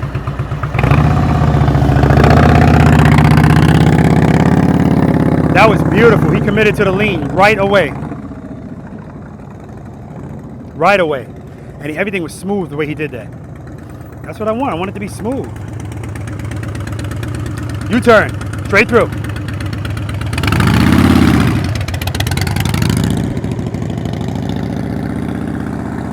Good job. Just go straight through. Straight through.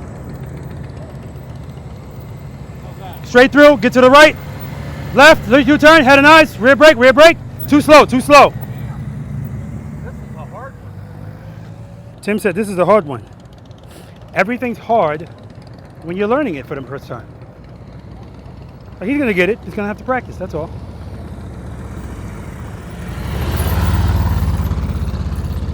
You're going too slow, you're going too slow. You go too slow, you can't lean.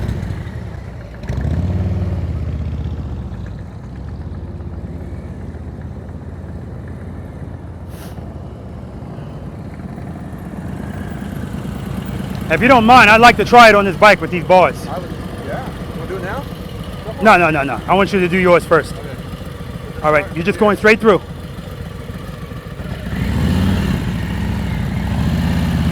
Good, head nice, look at me.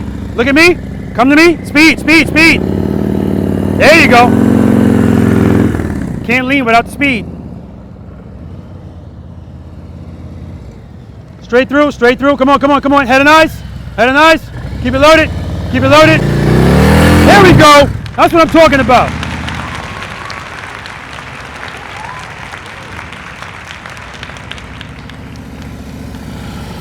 Come to a stop. The reason it's so hard for you to come out of that's clean, because you're not committing right away. Commit. Come out. There we go. I want that stop smoother though.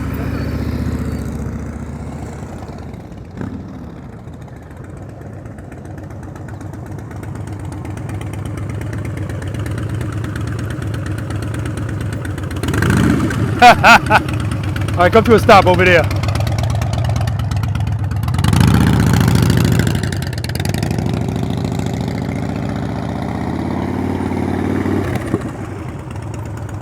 All right, right turns are next.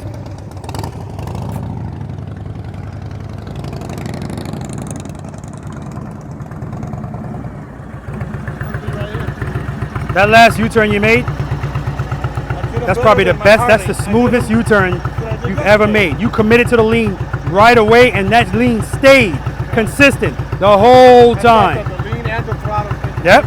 All right, come to a stop.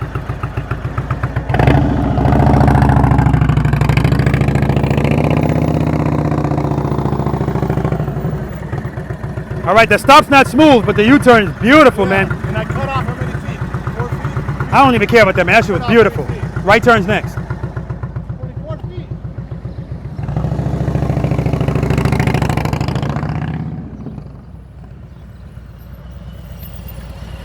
All right, so the last time you slowed down way too much, and that's what happens. People get into the apex and speed goes down. Now you can't lean. So make sure when you start off, make sure your speed is sufficient. Turn your head and your eyes, look at me. Keep the bike loaded the whole time. Drag the rear brake. Good, head and eyes, look at me. Keep it loaded, keep it loaded, keep it loaded. Come out of it. That's what I'm talking about, baby. Woo! That's what I'm talking about.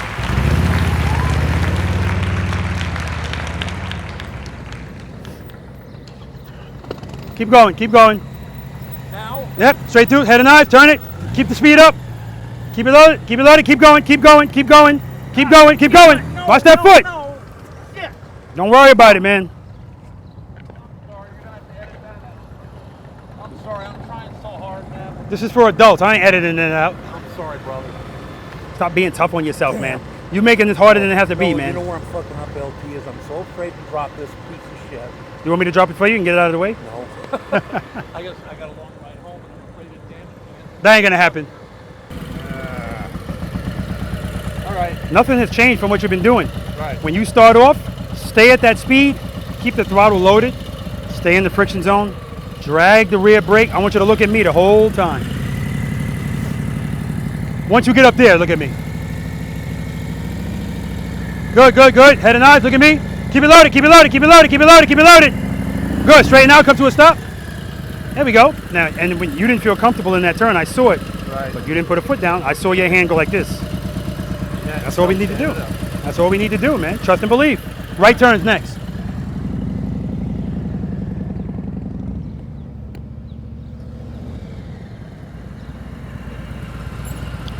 This is not the same guy that was stopping earlier, man. This is crazy.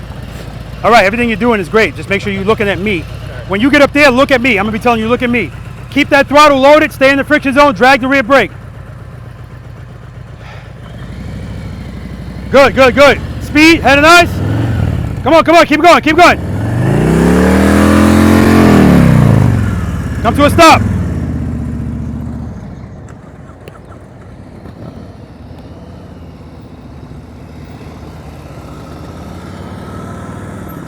What are you doing? You're supposed to be in this box. Go around.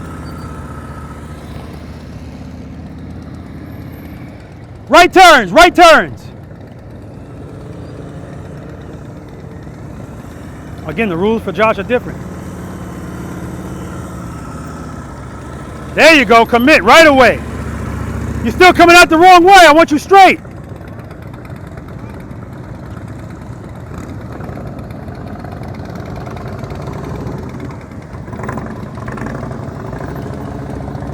Like butter, man. No, no, no. Like butter, baby. I said no. I cut out a lot.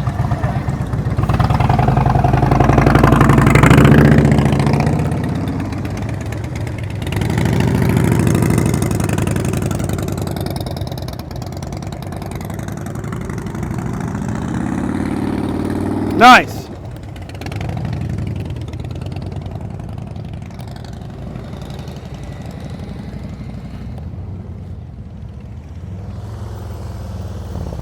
Good. Keep that speed up. Look at me. Good, good, good, good, good, good, good. That's a full lock, baby. Beautiful. Beautiful.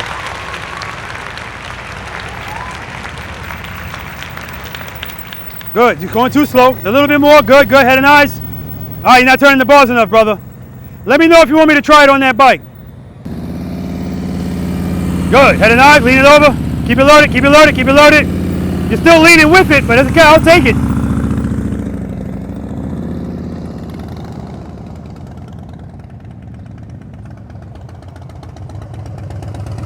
All right, U-turn, front brake, 10 push-ups. 10 push-ups, you stop with the front brake. What are we at, 20? 50? Something like that. No, 20. All right, go ahead.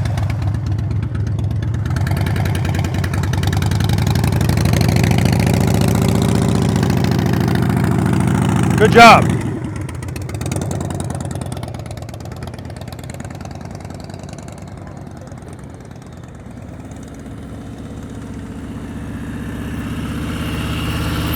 All right, U-turn.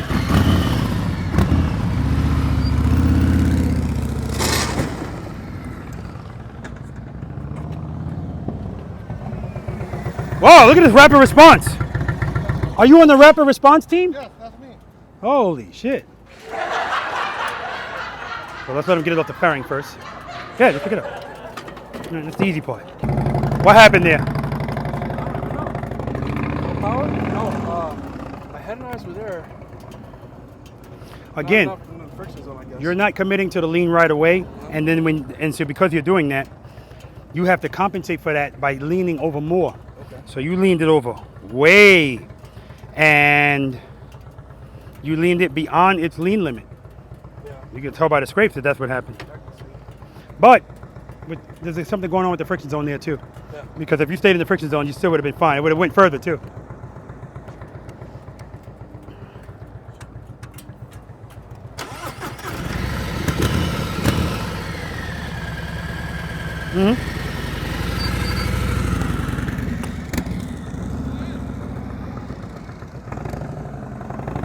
Come to a stop. All right.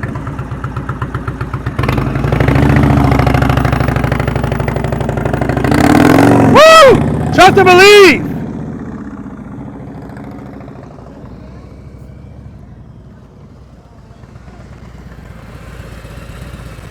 Ten push-ups.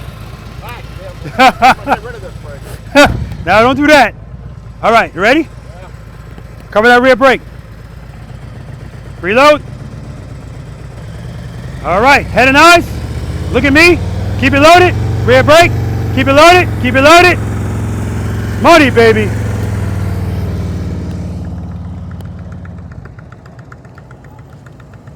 Straight through. Straight through. Straight through. Head and eyes. You got to turn those bars. Keep it turned. Yeah, you don't want to turn it. All right, that's enough. That's enough.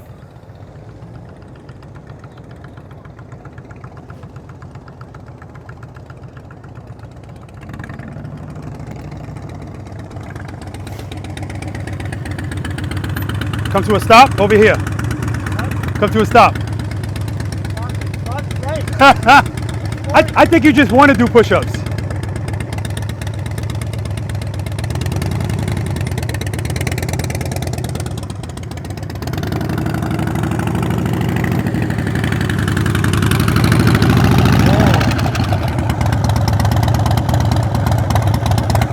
Maybe that was from the drop. I don't know. The light was facing down. Oh yeah, it is. I see the stuff. All right, we're done here. You can go back to the staging area. Come to a stop. All right, come to a stop over here.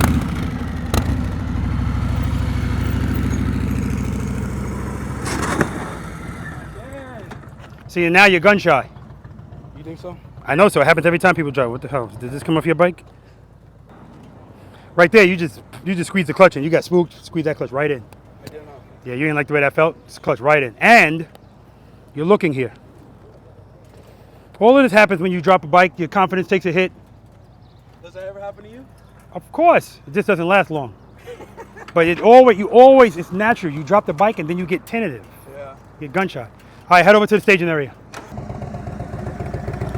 You pulling in the clutch? Keep holding the clutch, yeah. Stop over here and then head to the staging area.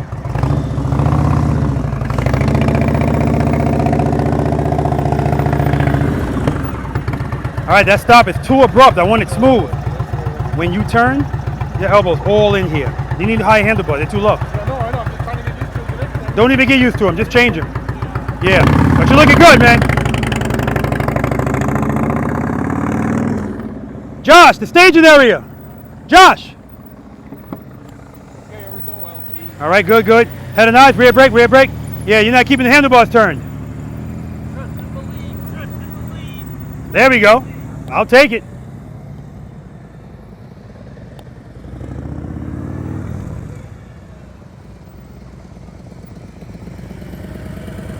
All right, coming to a stop over here.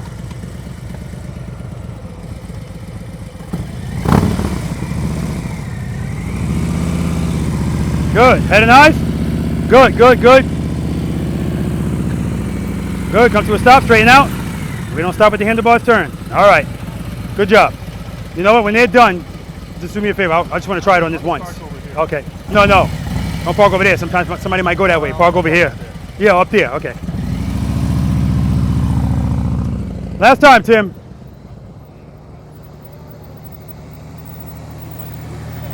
Good. Turn those bars. Too much speed. Now you're going too slow. It felt like I was going to tip. Why? Because you don't have enough power to the rear wheel. All right, I guess they're done. All right, guys. Tom is nice enough to let me try this on his bike, so I'm going to try it.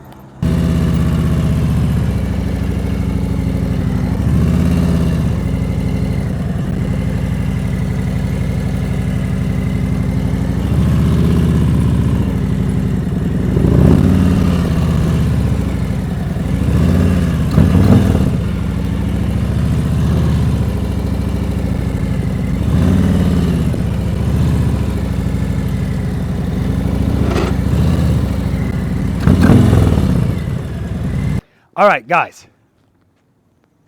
I see a lot of stuff going on in there that I didn't expect to see. I definitely saw the epiphany with you because the next time you came around and made a U-turn, it was smooth. And that's what I'm looking for, smoothness. If it's not smooth now, that's fine. I told you I don't care about that. In fact, I like to see sometimes it not be perfect and watch you work through it, right? That makes you better. But his U-turn was Ruben's U-turn. He made a U-turn better than he's ever made on his Harley. Listen, guys, just smooth. I have my Harley that I'm totally comfortable with. I'm used to doing all this all the time. But I just didn't follow instruction right or something. Today I followed better instruction and I did it with the bike that's a lot harder to do, smoother all the way around. Oh, no, I disagree with that. Your bike's not harder. The bike you had yesterday is harder. He's got a fat front tire on that bike. So, but he's used to it. Okay. Any questions on that? Beautiful. And if you found that difficult, practice. That's all this is going to take is practice. That brings us to exercise number 7, the figure 8. Now, the beauty about this exercise is it's the same width as that U-turn box. So, the only thing that's different now is we're going to be doing a transition in the middle, which means the U-turn is going to have to be a little bit tighter. See these green cones? When you guys come in here, again, I was talking to Carol about this.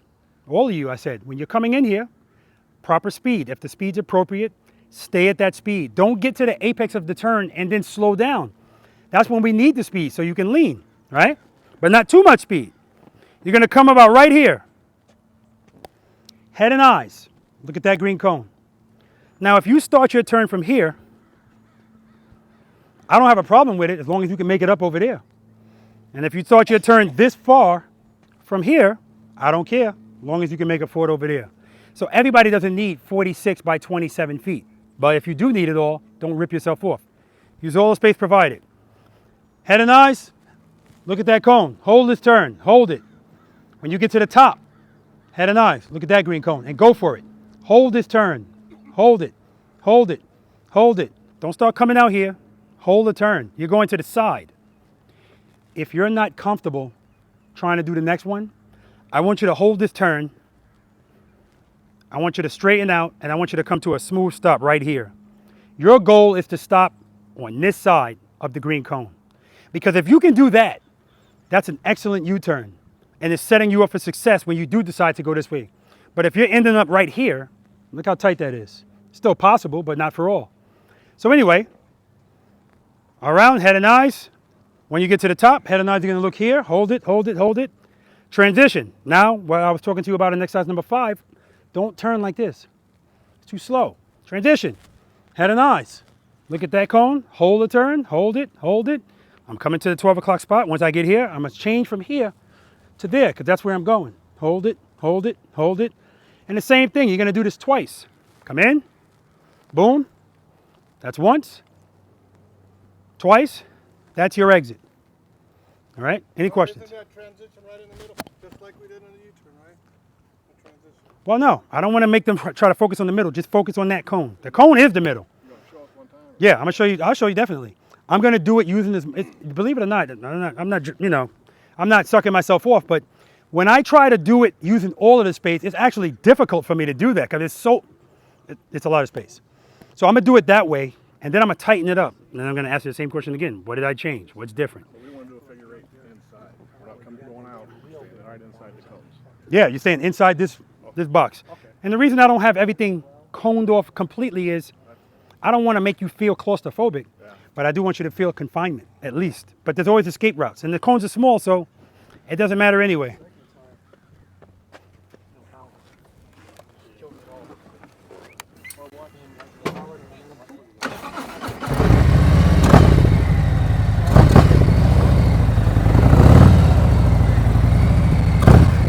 Head and eyes, hold it, hold it, hold it, hold it.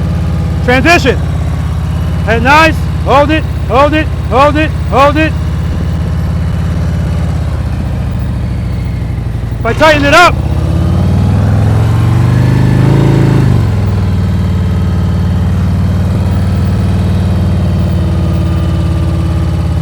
dragging the rear brake. Boom.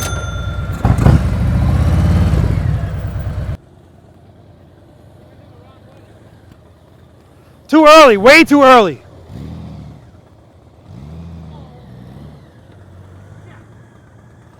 So Tim's got to get over the fear. It's like it's actually bigger than the fear. Like when it's getting ready to fall, he's like, no, no. He's got to get over that. Nothing's going to happen to the bike. It's got guards on it as long as he doesn't pull it beyond the guards.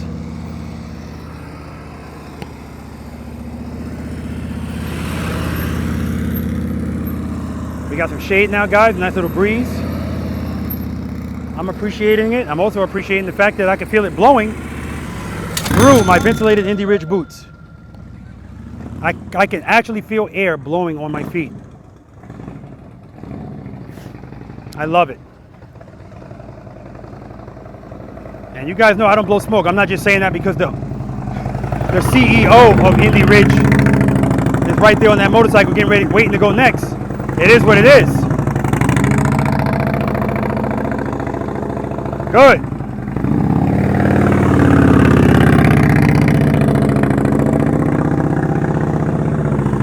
Very early right there. But he's good. You did that turn way too early.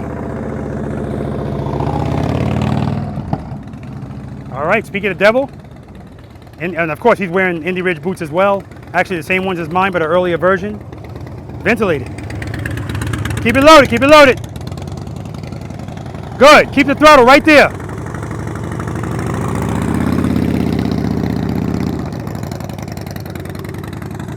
Keep it loaded, keep the speed up, keep the speed up. Oh, no, no, no, no. Do it again. Keep your speed up, keep your speed up. Head and eyes, look at me. Come to me, hold it, hold it, hold it, transition. Turn it, turn it. Keep it loaded, good, you're good. Head and eyes, come to me, look at me. Come to me, hold it, hold it, hold it, transition. No, transition, you weren't done. See, no head and eyes. If you had your head and eyes up, you would have saw me stopping you all the way from there. Let him go, don't go. He's on a time restraint.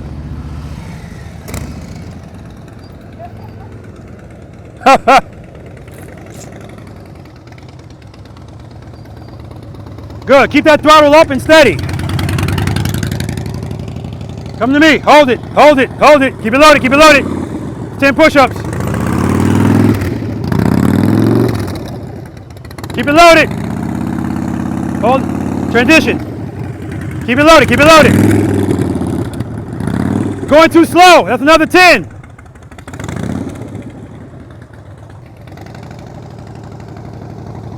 Good, keep that speed up. Keep the speed up. Rear brake, good. Keep it loaded, hold it, come on, come on, come on, come on. Transition. Keep it loaded. Keep it loaded. You don't like those right turns. Keep it loaded, keep it loaded, keep it loaded. Keep it loaded, keep it loaded. Whoa. We got 50 push-ups from here alone. 50 from here alone. I can't do it. It's not that you can't. You don't have time. It's too much pressure over there. Okay? Sorry. No, come on, man. Pleasure to meet you, man. Get the hell out of my exercise. You're holding up the line. Kickstand, kickstand. Keep it loaded, brother.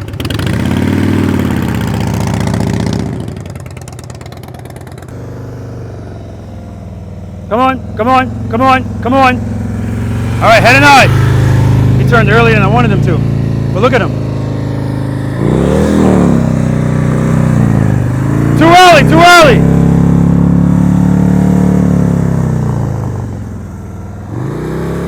Too early, Carol, too early. You got a little Joe Pesci thing going on. I know you heard it before. Hey, where am I starting to do what now? I'm a little confused on that. Where I'm standing. Where I'm standing, you come to me. Yeah. Don't turn until I tell you to turn. Oh, okay. And when you turn, I'm going to say, look at me, come to me. And I'm going to tell you to turn again. So don't do anything until I tell you to do it. Oh. All right? And you'll be good. Make sure you keep your speed up, but not too fast. Just like that U-turn.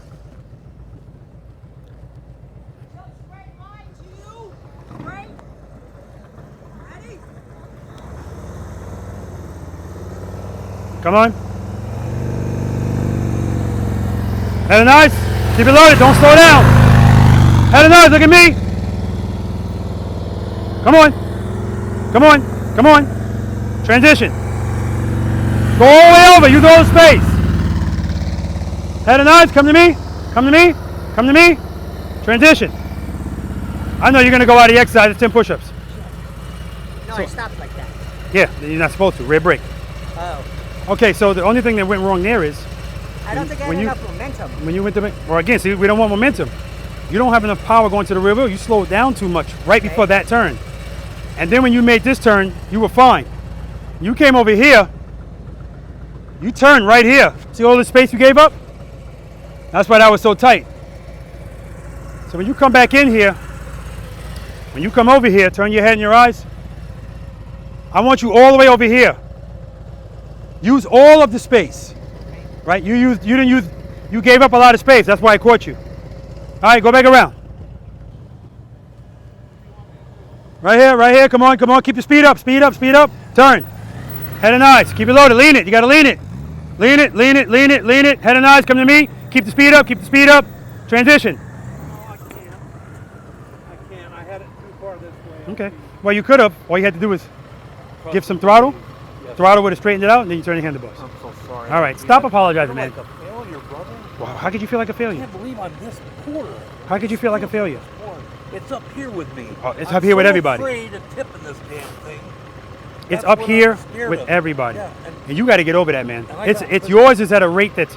I heard you going, oh no, no, no. I know the trust and believe. I've got to remember. You've already did. You've done it over there. I just got to apply it to this. If the bike drops, what's going to happen? I don't understand. All right, we'll talk about it later, man. Let's let these other people go. It's just that I gotta lie wrong to ride home, and I don't want to, I understand. have problems. It'll survive a drop in here. We're going 2 miles an hour. Right on. All right, I'll get in line. Try one more time. All right.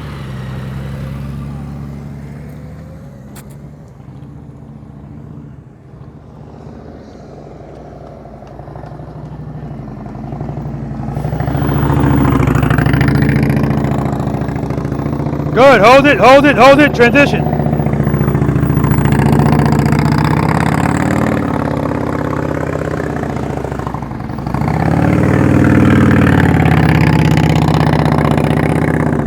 You keep cutting yourself short.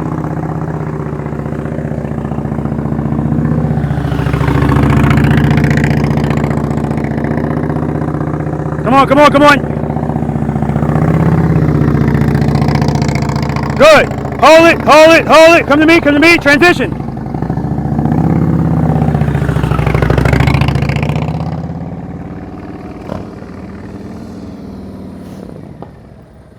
Ten push-ups.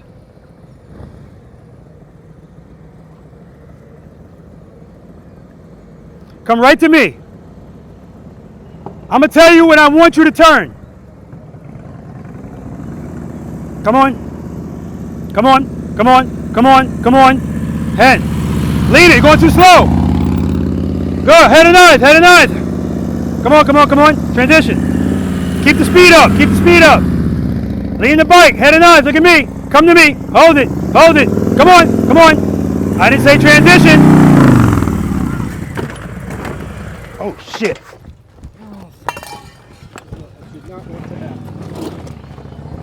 You good? Yeah, I'm fine. All right. Okay, Tom? I got it. Okay? Hey, it worked. Yep. It worked. That worked for your bike. It worked. But what I want you to see, Tom, It's okay though. yeah, what I want you to see where your motorcycle is? Yeah. When you came back around for that next turn, I said, I didn't tell you to turn, Tom. Look how far you are from where I wanted you to be. You want me to be over there? Yeah. And because you saw that, and when you went to make that turn, you looked over here and saw, oh shit, I'm gonna have to really lean this bike, but you're going too slow to lean. Yeah. The problem is the thought process is you don't know what's going on in your head, what's happening. Exactly. You're just reacting. And you see, and that's why we practice, because Yeah. the more you practice, you realize, as soon as you feel that, uh-oh, just open your hand. I don't care if you go that way, but at least you're not gonna be laying on the floor under your motorcycle. All right? Tip sets her off point. Like, As the bike was falling, he held onto the handlebars. He weighs more than the bike at that point. what should he have done? He should have opened up his hand and wouldn't have fallen at all. But if it is falling, Ignored the cones and went wide. the other If it thing is, falling, what do you do? I open up the clutch. Okay, so say you. But don't if something happens where I can't do that, I keep my feet on the footboards and I counterbalance. The bike will just go, and it'll just be sitting there leaning on the guards. But if Tom has a habit of leaning with the bike. So, and that makes it scarier because now the ground's coming quicker. And so when he starts to fall, instinctively when you're falling, you want to grab something. So he ain't letting go of those bars. And because he's already lean like this, he's just going to pull the bike down with him. He's going to pull it beyond the guard. Because anytime you drop a bike, the only thing that gets scratched, you can't see it with the bike up. It's on the underside of both guards. If you see anything else, you pull the bike beyond the guards. Come on, come on, come on, come on. All right, turn. Still turned early. Head and eyes.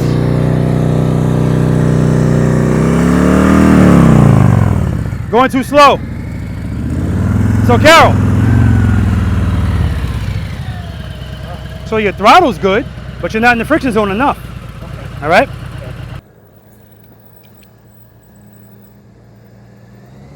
turning too early. Keep it loaded. Keep it loaded. See, I can do it, LP. Look at that. I just feel hemmed in. Yeah. All right, guys, we're going to move on to exercise number 8, offset double serpentine. Let's do it. All right, guys, so Tom's going to sit out the rest. His foot's, he said it's not broken, but it's still bothering him. So obviously, to be safe, everybody's confidence takes a hit when they drop their motorcycle. But if they also injure something like a foot, I kind of don't want them to do it anymore anyway, because I'm almost guaranteeing you, because their confidence is a little bit lower now and they're attentive, they're going to wind up putting that foot down again. So he's doing the right thing. All right, any questions on that, guys? Again, and that is 46 feet long, right? Which is, it's a good amount of space, but it all goes back to what we did here with the transitions. Your transitions have to be quick, they can't be slow. And again, I know with the road glides, you have no clue where your front wheel is. That's why I was telling you guys, don't turn until I tell you to. But even if I tell you that, as you're coming toward me, you just go, screw it, he must have forgot. And you turn, and now you end up this far off the line. All right? All right. That brings us to this exercise. Now, this exercise is going to incorporate a little bit of that. Remember me saying, hold it, hold it, hold it? We got 1, 2, 3, 4, 5, 6 gates. See how my motorcycle's facing? Notice I'm not facing straight. I'm already at an angle like this. Now, yes, I'm going for that gate, but I'm not going to go straight for that gate. So now we're going to be reliving exercise number 5. As soon as you guys come in here and pass this gate, I want you to dip your motorcycle to the left and come all the way over here. Come to me. I'm going to be standing here saying, come on. And I'm doing that because I want you to have a better angle at this gate. If you come in here and just go straight to this gate, unless you're really comfortable leaning your motorcycle, you're going to make a wide turn that's going to put you past the next gate. Now you're going to be trying to go through it like this. I don't want that. That's not the exercise. The exercise is to lean and go through each of these gates. It's not get through it by any means necessary, right? I mean, I applaud the effort, but as soon as you screw that up, you may as well just start over. That's not the exercise, all right? Come through here, dip to the left, hold that turn. Head and eyes, look at the gate, transition, hold this turn. Hold it, hold it. So now, look at the angle I'm coming in at. And I want you closer to the outside cone, not the inside cone. When you get right here, I want you to look at the gate you came from. And go for it. Hold it. Hold it. You're going to feel like you want to come out here, but don't. Hold the turn. Head and eyes, handlebars. My angles are much better. It's almost like I'm doing figure 8s, right? Any questions? I'm going to demonstrate it, but are there any questions? Again, keep your speed constant, right? You guys, your speed is up, down, and it always goes down when it needs to be up in a turn. That's why you can't lean, all right? That's what happened to Tom. His speed was too low. He tried to lean the bike, and it just fell over. And he pulled the clutch in too, of course, but you know. So again, don't do this lazily. We're working. As soon as you pass this cone, dip. So when you come in here, make sure you come hug this curb. Hug the curb so you get a better angle. As soon as you go through this gate, now don't go through it early. People do that and then they take out this cone. Know where your motorcycle is.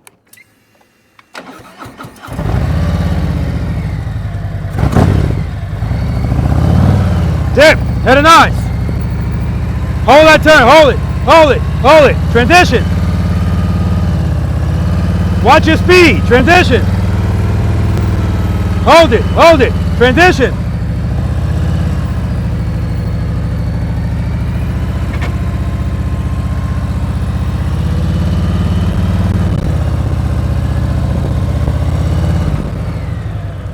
Good? All right, let's do it.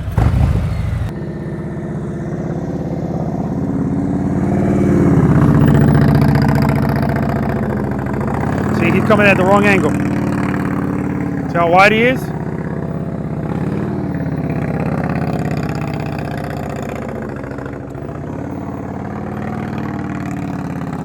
He's working it out, but he's actually passing the gate he has to go through. That all starts right here.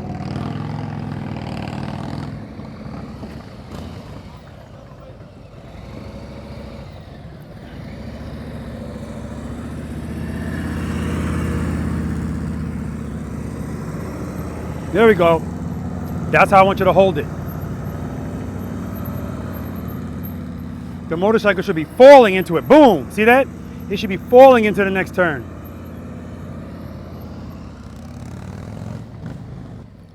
All right. See how he just did that? So Ruben, the reason why you're passing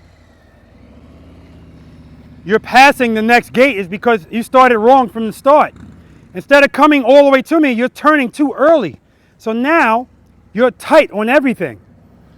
And what you should be doing is coming all the way over and then let it fall into the gate. Head and eyes, fall. Head and eyes, fall. All right. Good. Keep your speed up. Come to me. Dip it. Good. Good. Come on. Come on. Come on. You're turning slow. You got to transition.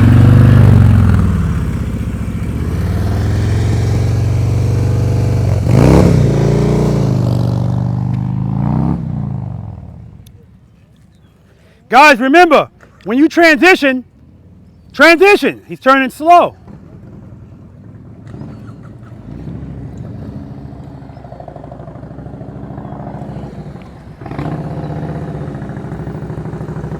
Slow down. Come on, come on, come on. Too early. See, and now he's coming to the cones from the side. Now he's way past the gate. And again, the issue is too much speed. The faster you go, the quicker you have to make decisions. And your handlebars don't want to turn when you're going fast.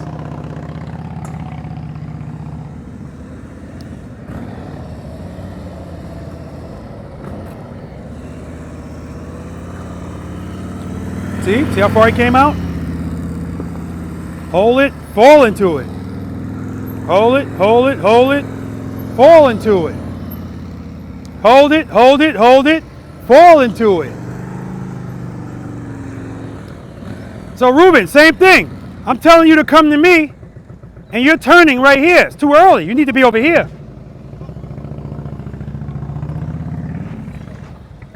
Hey Mike, you're not going?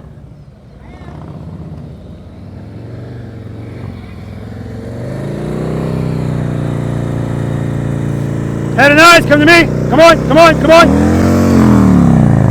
Turn him, turn him.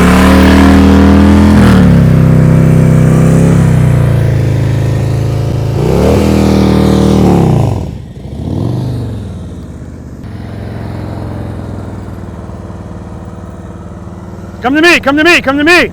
Too early, too early.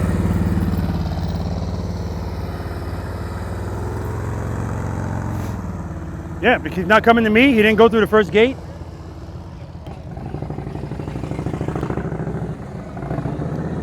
Slow down, Ruben. Come to me. Come on, come on, come on. See, transitioning late. Transitioning late. Going too fast.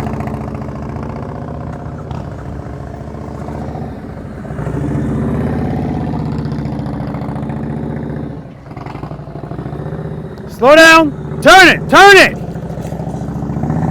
Too early again, man, but you're good. See, too much speed. And he's wide again.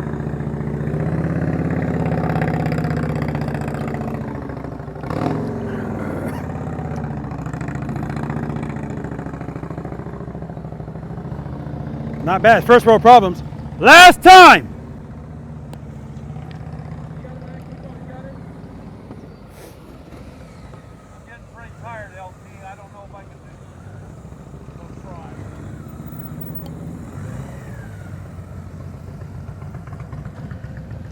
Yeah, and Tim's not going to be able to do this because you got to turn those handlebars. You got to lean that bike. Last time, last time. Go to the Snowman. Oh, whoa, whoa! No. Sorry. I think I better make it for today, LP. I'm getting tired. All right, brother. Come to me, come to me. Come on, come on. Hold that turn, hold that turn, hold it. I thought you told me to hold up. No, I was saying hold that turn. Oh, okay. That was the best one so far, but watch those. Yeah, watch those RPMs, man. Come to me, come to me, come to me. Good. There we go. That's how I want you to do them all, Mike. Hold that turn. Hold it, hold it, hold it. Transition. Good. Keep the speed up. Keep the speed up. Come to me. Come to me. Transition. There we go. Keep the speed up. Good, good. Come this way. Hold it. Hold it. Hold. Come on, come on. Transition. Ah, you had it, Mike. You had it. Last time. We're going to the Snowman.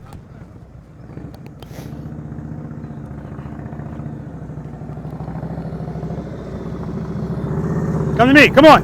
Come on. Come on. Hold that turn. Hold that turn. Hold it. Hold it. So, no, you ain't holding it long enough. So once again, he's past the outside, past the next gate. Because he's making the turns too early. He's not holding them.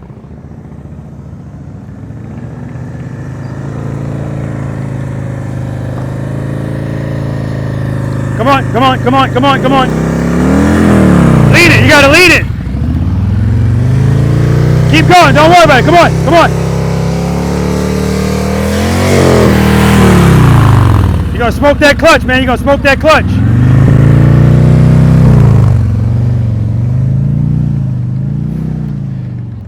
All right, guys, we're gonna move on to exercise number 9. The Snowman. I'm losing people here, people, I'm losing people. All right, guys. Welcome to the last numbered exercise, the Abominable Snowman. Something's in here pretty much for everybody. 4 circles, 27 feet, 25 feet, 22 feet, 18 feet. The beauty of this is only do what you feel comfortable doing. The green cones just separate the circles. If all you want to do is 27 feet, when you come in here, go around, go right back out. That's your entrance and your exit. All right. If you're going to make a left turn, put your wheel right here. The same problem we were having over there is usage of space. If you start your turn right here, you're going to have to make up for it over there. So put your wheel right here, and then I want you to hug these 2 cones. Hug them, because if you don't hug these cones, if you start committing to the turn here, space that you give up here, you're going to have to make it up over there. So, in the first circle, that might not be a big deal. But as you progress and it gets tighter, it becomes more important how you use the space. So remember, you're going to hear me say, wheel placement, hug them, commit, head and eyes. Just look over your shoulder as you go. Hold the turn, hold it, hold it. You got to love Carol. It's like I'm on a motorcycle. He just backed up like this. And I'm just walking. Hold the turn, hold the turn. If you're going to go out, go back out. If not, hold it. Head and eyes, look at these green cones because that's where I'm headed. Now I'm going to look at that cone right there because that's where I'm headed. And what am I thinking? Placement. I'm going to put my front wheel right here. I'm going to hug these 2 cones. And then when I get here, commit. Head and eyes. If that's all you want to do, go back into the other one and go out. If you want to keep going, then you're going to end up over here. Same rules apply. Wheel placement. Hug them. Commit. Don't even think about this circle. I don't even think Josh is going up there now. Yeah, he's done. Right? Everybody's tired. I get it. And it does factor in. I'm going to demonstrate it, and you guys can have at it. Any questions? Placement. Hug them. Commit. Placement, hug them, commit.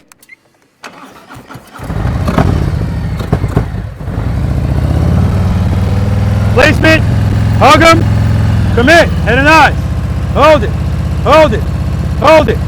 Watch your speed. Drag the rear brake. Placement, hug them, commit. Head and eyes. Drag the rear brake. Placement, hug them, commit. Placement, hug them, commit.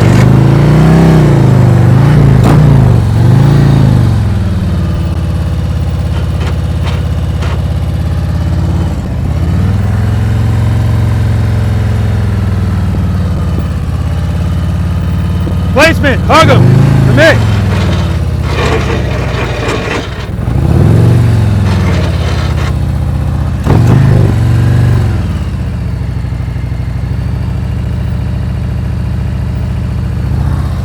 All right, you get the idea.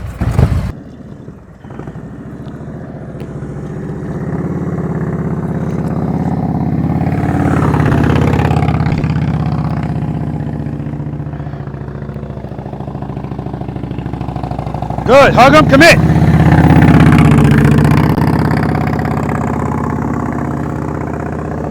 Nice, Ruben, nice. All the way over, commit, commit.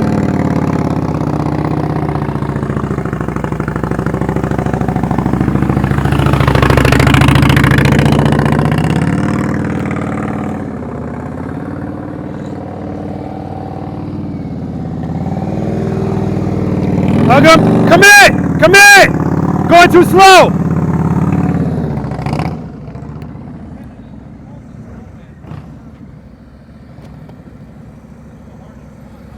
No, it's not.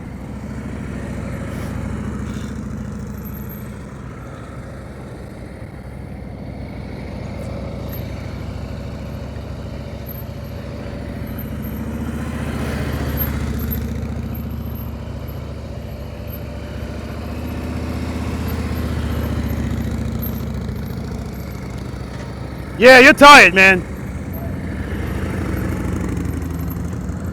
Commit. Yeah. I know.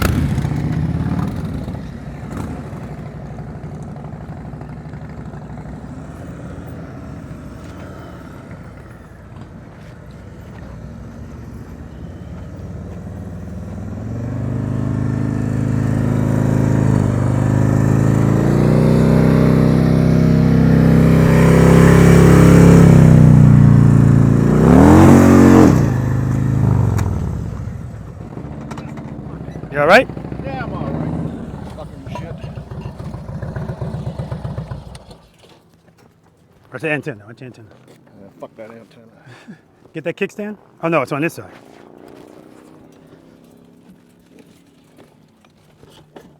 All right, so right there, I pulled the motorcycle beyond the guards. So that's why I went all the way over. We got it, Carol.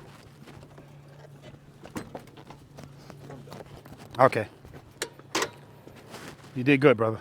That's good, Carol. Hey, you got guts. I like that. Now right there, how old are you, Carol? Huh? How old are you? I'll be 69 in November. So right there, when Carol fell, you hear his helmet hit the ground? That's why I tell you guys, you can still hit your head out here. So I'm glad he's wearing his helmet. That's true. That's true. Well, thanks a lot. You got it, brother. You got it, Did a brother. Great job. Definitely look out for the video. Oh, yeah. Definitely. Come back, I'll be here. I like to hear that. So Ruben, you notice when you're coming in, when I say placement, hug them and then commit, I'm telling you to commit right away because you can't turn your handlebars as far. Commit to the lean. And the lean. Yeah, you got to lock those handlebars and lean that bike. That's the only way you're going to make that 22 feet. Yeah, I know. I'm going to try it one more time now. Man, just who cares? Ruben cares, that's who.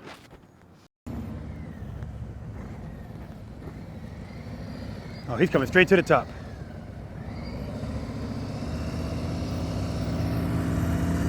Too early, too early. You're giving them about this much space. You're turning from here. You need to be here. All the way over, all the way over, all the way over, all the way over. You're still too early. You can't see it because of this damn fairing. When you come in here, just don't turn until I tell you to turn. And when you turn, hug them and then commit.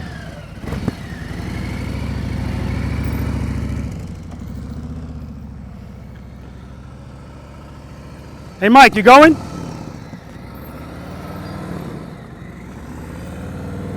Come on, come on. Come on, come on, come on, come on, come on, come on, come on. Still turning too early. And you're going very slow. You're making that harder than it has to be.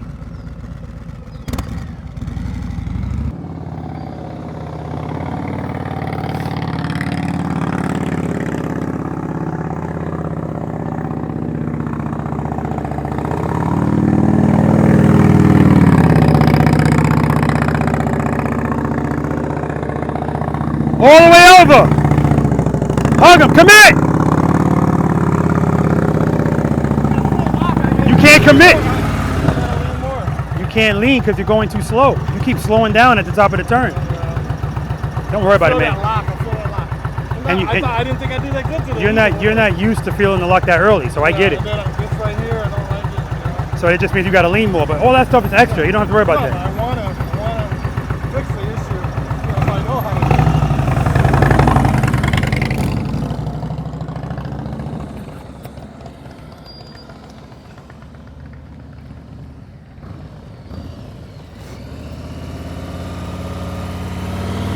There we go. Hug him. Hug him.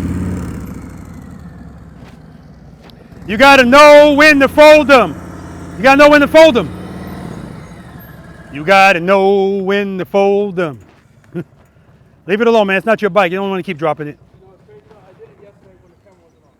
I know. I know. All right, guys. They're falling off like flies. I think we're down to 2 or 3. Follow the leader time. All right. Good. Because Mike thought it was over. Oh, it ain't over. Ain't no fat ladies out here, so ain't nobody singing. Okay. Follow the leader, guys. We got 1. No, I gotta go. Okay, we got 1, 2, 3. Oh, this would be quick. You gonna be in this? Sean, you want to be in it? Yeah, let's stop being it. Yeah, you. It's all the leader. And what are you going to do? We're gonna talk about it. So just say yes. Okay, Jimmy? All right.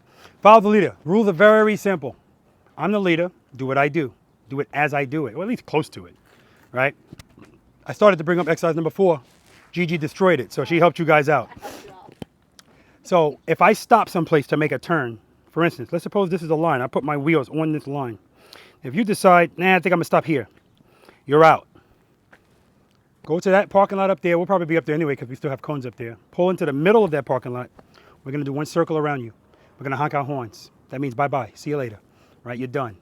But don't worry, you're not gonna be there alone for long, all right? If you put a, pretty much. If you put a foot down, you owe me 10 push-ups and you're out. Pull into the circle. If you hit a cone, you're out. Pull into the circle. If you touch that front brake, 10 push-ups and you're out. It's almost like tag on a bike. That's it. It's really like, Not tag, what was that game we played as kids? I know what you're talking about. Dodgeball kind of game. Yeah, something like that. I couldn't remember exactly the name. Any questions? Not at slow speeds. I'm gonna have a 360 camera up in the air so I can see everything that's going on. If you put your foot down and you don't fess up and nobody drops a dime on you, when I'm editing it, I'll see it and I'll let you know. What's your name? Sean. Sean. So I'll know. Sean, you know. I'm gonna put you on blast. All right. Any questions?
All right, guys, this is the slow race. The winner is the loser, meaning whoever's rear tire passes this pole last is the winner. Here are the rules. I'm gonna have my hand in the air. I'm gonna say on your mark, get set. My hand's gonna come down on go. If my hand comes down and your foot is still on the ground, just stay there, you're out. Once you're moving, if you put a foot down, just stop, you're out. If your tire hits the white line on either side of you, not this one, these, stop right there, you're out. Keep your head and your eyes straight ahead. Don't worry about what's going on the side of you. That's what screws people up. Any questions? Preloader, start your engines.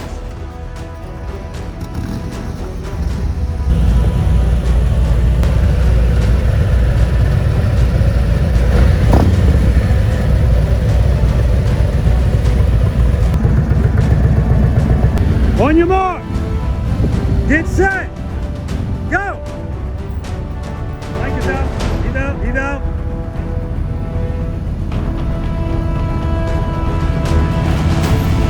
Mike's foot is still on the ground, so he's out.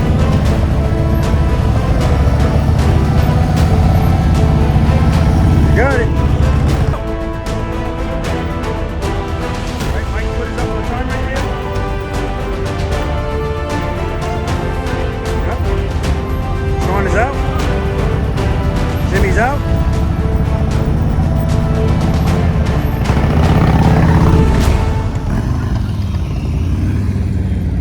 Did you enjoy yourself? I did, buddy. Remember what you rated yourself when you first came out? A 1. Any change in that number? I'll go with a high number and say 3. Okay. I'm a very modest type of person. I believe until I'm actually able to do those exercises Comfortably and with confidence. fluently, Yep. like water flowing through them, that I can't rank myself any higher. Okay, good. I'm glad you didn't say 1 because you're definitely not a 1. What would you rank your energy level when we first started? 1 to 10. Probably around a 7. I was up most of the night with my old 13-year-old dog. What would you rate yourself now, energy-wise? What's your rating? About a 4. Ready Shit, for a nap. You higher than me. I'm at about a 2. I'm ready for a nap. Pleasure to meet you, brother. Thank you. All I right. appreciate it, man. All right. Did you enjoy yourself? Absolutely. I know you a little tough on yourself, and I understand. Yeah. You remember what you rated yourself when you first came out? Today, nothing. That's right, because you're right. You were hardy for the party. What do you rate yourself slow speed, 1 to 10? 7. 7. Okay. Always a pleasure, brother. Always Absolutely. a pleasure. You have fun, man? Have fun. Yes, definitely learned a whole lot. You remember what you rated yourself when you first came out? Yesterday or today? Today. 5 or 6, Oh no, maybe? you didn't rate yourself. I forgot. You were over there working. Yeah, yeah. What do you rate yourself slow speed, 1 to 10? On the new bike, the Indian. Ooh. Well, this morning I was probably a 3 or 4, and I think I might have got maybe to a 4.5, 5, just through instruction today. Okay, I'm going to disagree with your number. I know you're being tough on yourself because you're trying. I know what's happening. You're comparing your skill on your other bike, and if it's not something you're doing successfully, you want to rate yourself lower. But I mean, I don't want you to change your number for me. But when I think about a rating, I think about what you're capable of doing, not the extreme stuff. But anyway, always a pleasure, man. I love you. I love the challenge. I know you do, man. I know you do. And all right, guys. So that's going to end practice session number 72. Clearly, you see there's a lot less people here than what started. And that's what happens in practice sessions. So when I say there's no pressure for people to do any exercises they don't want to do. And there's no pressure to stay here for all 14 exercises. You know, there's a lot of times where people go, listen, I'm done, I'm tired, I'm out of here. And today we started at noon, right? So for me, that wasn't too much of a difference. Actually, it helped me because I didn't have to double back from yesterday's session and just come back here in the morning. But we're still getting up early and then getting out here and working in the sun. So it's a lot of work. So I appreciate everybody out here that came out and practiced. I appreciate everybody that's out here helping us pick up the cones. That's always a huge, huge bonus for me. And it just helps so much, right? I loved my time here in California. As far as practice sessions, I'm done here. But I'm not leaving here right now. I'm going to stay here for a few days. Maybe go on a ride with Ruben and whoever. And I'm going to go out and visit Steve at Indy Ridge and do a video on that, right? Just look at his warehouse and see what's going on over there. All right, guys? So anyway, guys, that's it. Spend more time being thankful for the things that you have and less time complaining about the things that you don't. Seat time doesn't equal practice time, guys. If you have time to ride your motorcycles, you have time to practice on them. Until next time.